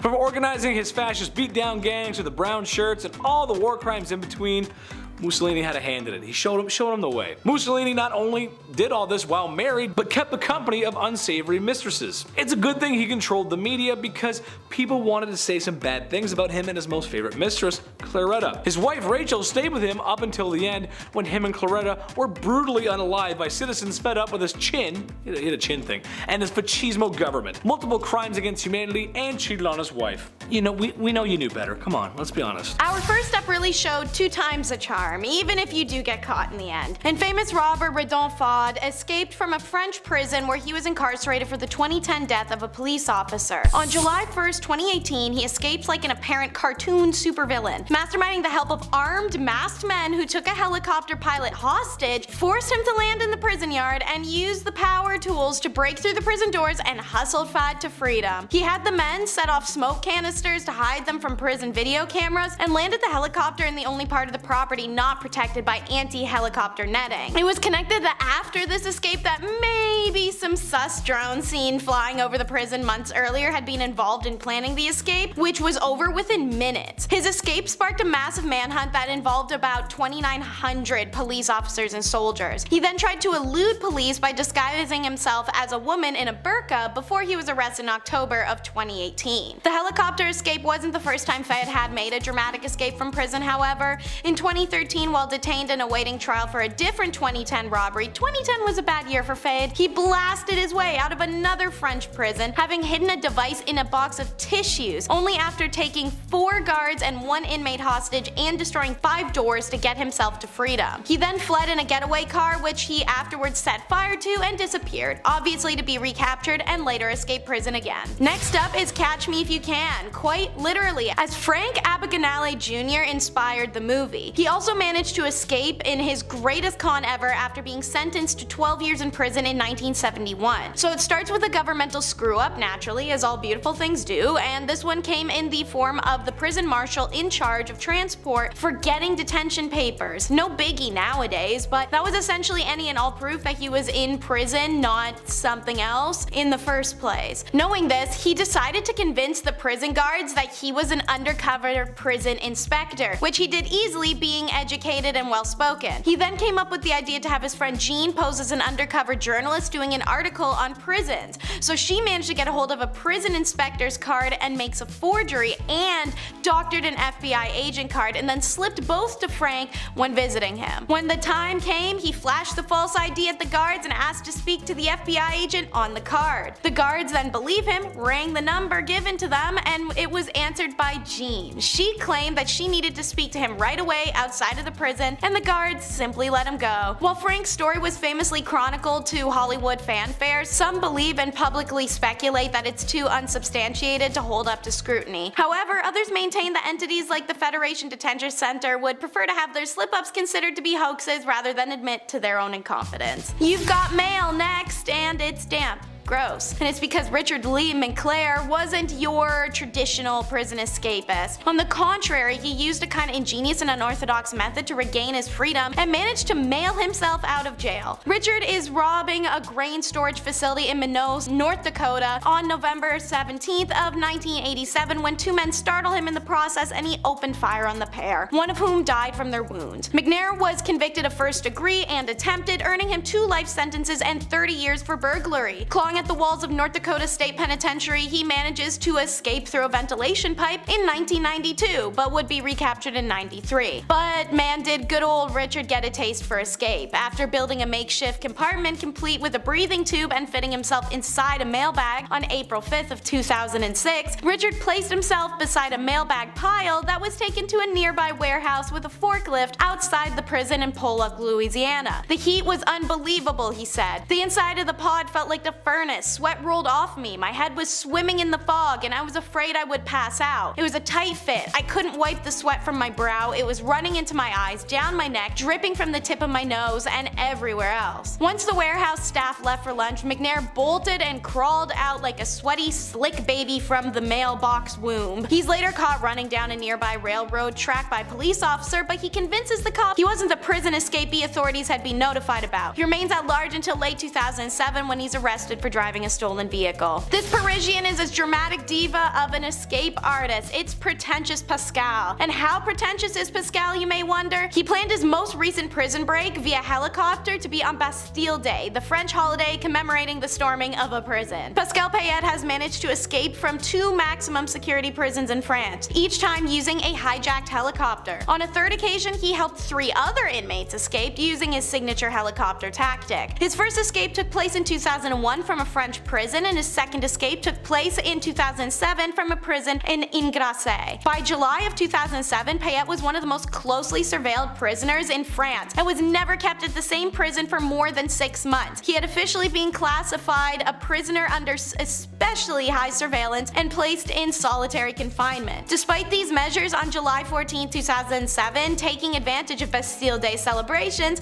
4 masked men hijack a helicopter and use it to free Payette from his solitary confinement. Within 2 months, he was locked back up, and from then on, his location kept a secret due to the connected nature of his escapes. Get you a homie that'll steal a helicopter and then come through for you guys. Like Rapunzel, this guy also used a braid to escape a tower. It's a dental floss descend. In 1994, Robert Dale Shepard was being held at the South Central Regional Jail in South Charleston, West Virginia. Here, he managed to braid a rope made from dental floss and climbed his way to freedom. 2 days before his escape, Robert braided a dental floss into a rope and tried unsuccessfully to thread it through a fence in the recreation yard. He couldn't get enough of it and left, so when it was found by guards, he thought he was done for, but he wasn't. So June 29th, he makes a successful break for it using the same floss braid method. The rope had the thickness of a telephone cord and helped him climb down the 18-foot cylinder block walls before he used a hacksaw to cut through the fence. He says that the floss rope sliced his hands up an extreme amount though. Shepard planned the escape for days, bought 200-yard packs of floss from the prison commissary, and traded cigarettes for more floss from unsuspecting inmates. His rope took 7 packs altogether.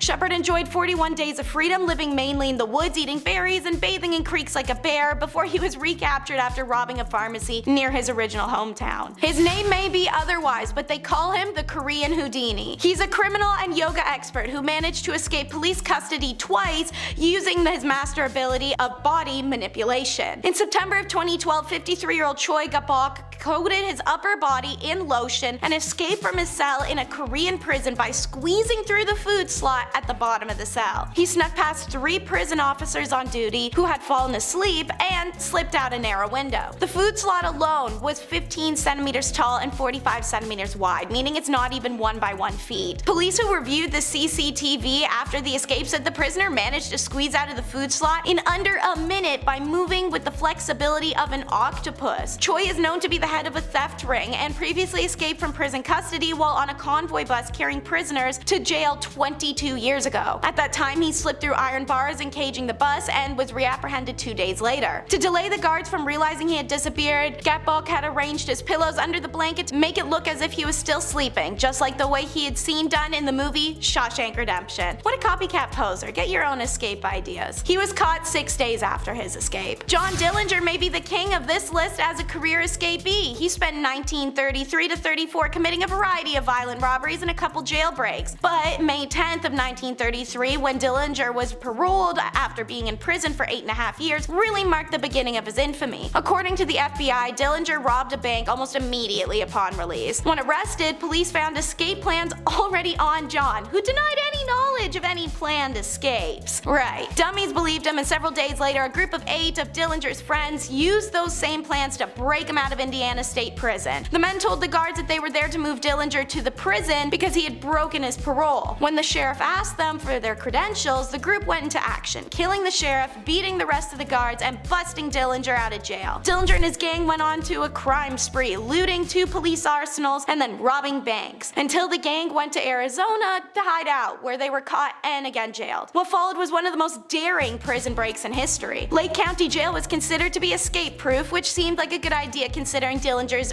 earlier jailbreaks. Nonetheless, on March 3rd, 1934, John Dillinger escapes after bluffing 33 jailers and inmates with a mock hand pew-pew carved of blackened wood right in his cell. Arts and crafts pay off, kids.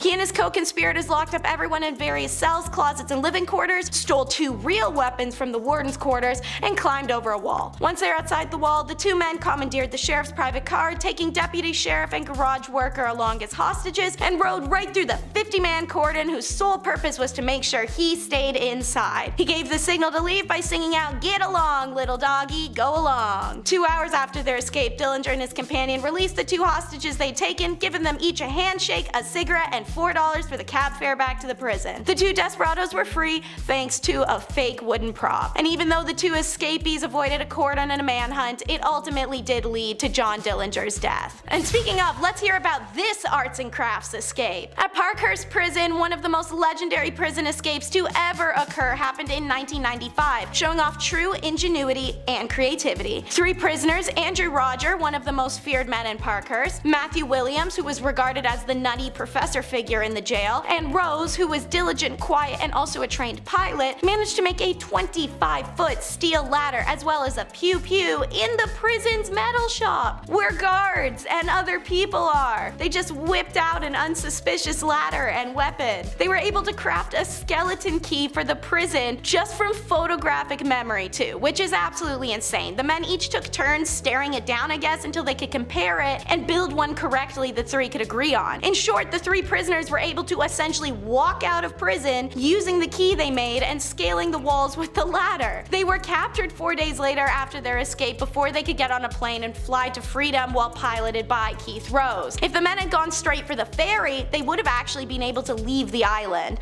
They should have just built one since they're such Bob the Builder dudes, but living in pompous and prim conditions compared to these other inmates, let's call these next guys spoiled brat escapees. David Sweat and Richard Matt, 2 prisoners at the more moderate Clinton Correctional Facility, spent months planning their escape. Both inmates worked in the privileged sections of the prison, including the kitchen, which gave them access to tools. When they walked around the prison field, the duo realized that the speed bump in the field was actually a pipe they could potentially be crawling through to escape. Like any good escape story, some dimwit gets pulled into the mix. Richard Matt establishes a relationship with the prison tailor, Joyce Mitchell, and convinced her to sneak in hacksaw blades hidden in frozen hamburger meat. These resources and light prison security allowed them to have the necessary tools and time to cut through the steel walls. They left dummies with facility sweaters in their beds to fool the guards during their nightly checks, and they also reportedly left a note that said, "Have a nice day." Great dudes. Originally, Joyce was supposed to meet them outside the prison walls and further aid their escape with a getaway vehicle. However, she failed to turn up, and the pair had to continue on their way. After several days on the run from officials, the 2 were eventually located, and a standoff resulted in Sweat being wounded and captured, and Matt being killed. Meanwhile, Joyce Mitchell pleaded guilty to her involvement in the escape and was sentenced to a maximum of 7 years in prison. She is serving her time in Bedford Hills Correctional Facility for Women and has been denied parole twice so far. The married 51-year-old told that she enjoyed the attention, the feeling that both of them gave me, but that she only had a physical relationship with Matt. And last but not least is the story of I Love You, Philip Morris. Not many know that this Jim Carrey movie is based off of a real story, but conman Stephen J. Russell lands himself in jail for fraud and meets the love of his life, Philip Morris, who is set to be released soon after they meet. Well, prison walls weren't going to separate him from the man of his dreams, and Russell would go on to escape from prison on 4 different occasions to be with Morris. To walk out of jail successfully once, Russell made a guard's uniform. He made a doctor's uniform for another successful attempt, and once got a hold of a cell phone to convince a court clerk to lower his bail. Russell's last successful escape from maximum security prison, however, was as insane as it was brilliant. He used a crash diet and a supply of laxative to simulate the rapid weight loss associated with a full-blown case of AIDS. He then arranged a transfer to a minimum security prison hospital, followed by a transfer to hospice care, where he once again just walked out the front door. Not once did it occur to anyone to actually run tests on Russell to determine if he actually had AIDS because of, well, homophobia. While free, Russell sent a fake death certificate to the Texas courthouse, making him legally dead. Suspicious of the chain of events, police familiar with Russell thought everything was a little too convenient, and they began tracking Morris. When Morris and Russell reunited in Florida, by law, this story is crazy, so it needs to have some connection to Florida, Russell was arrested, and his original sentence was extended to 144 years. His maximum sentence date is March 13th of 2113, but on February 7th of 2023, Russell was finally granted parole.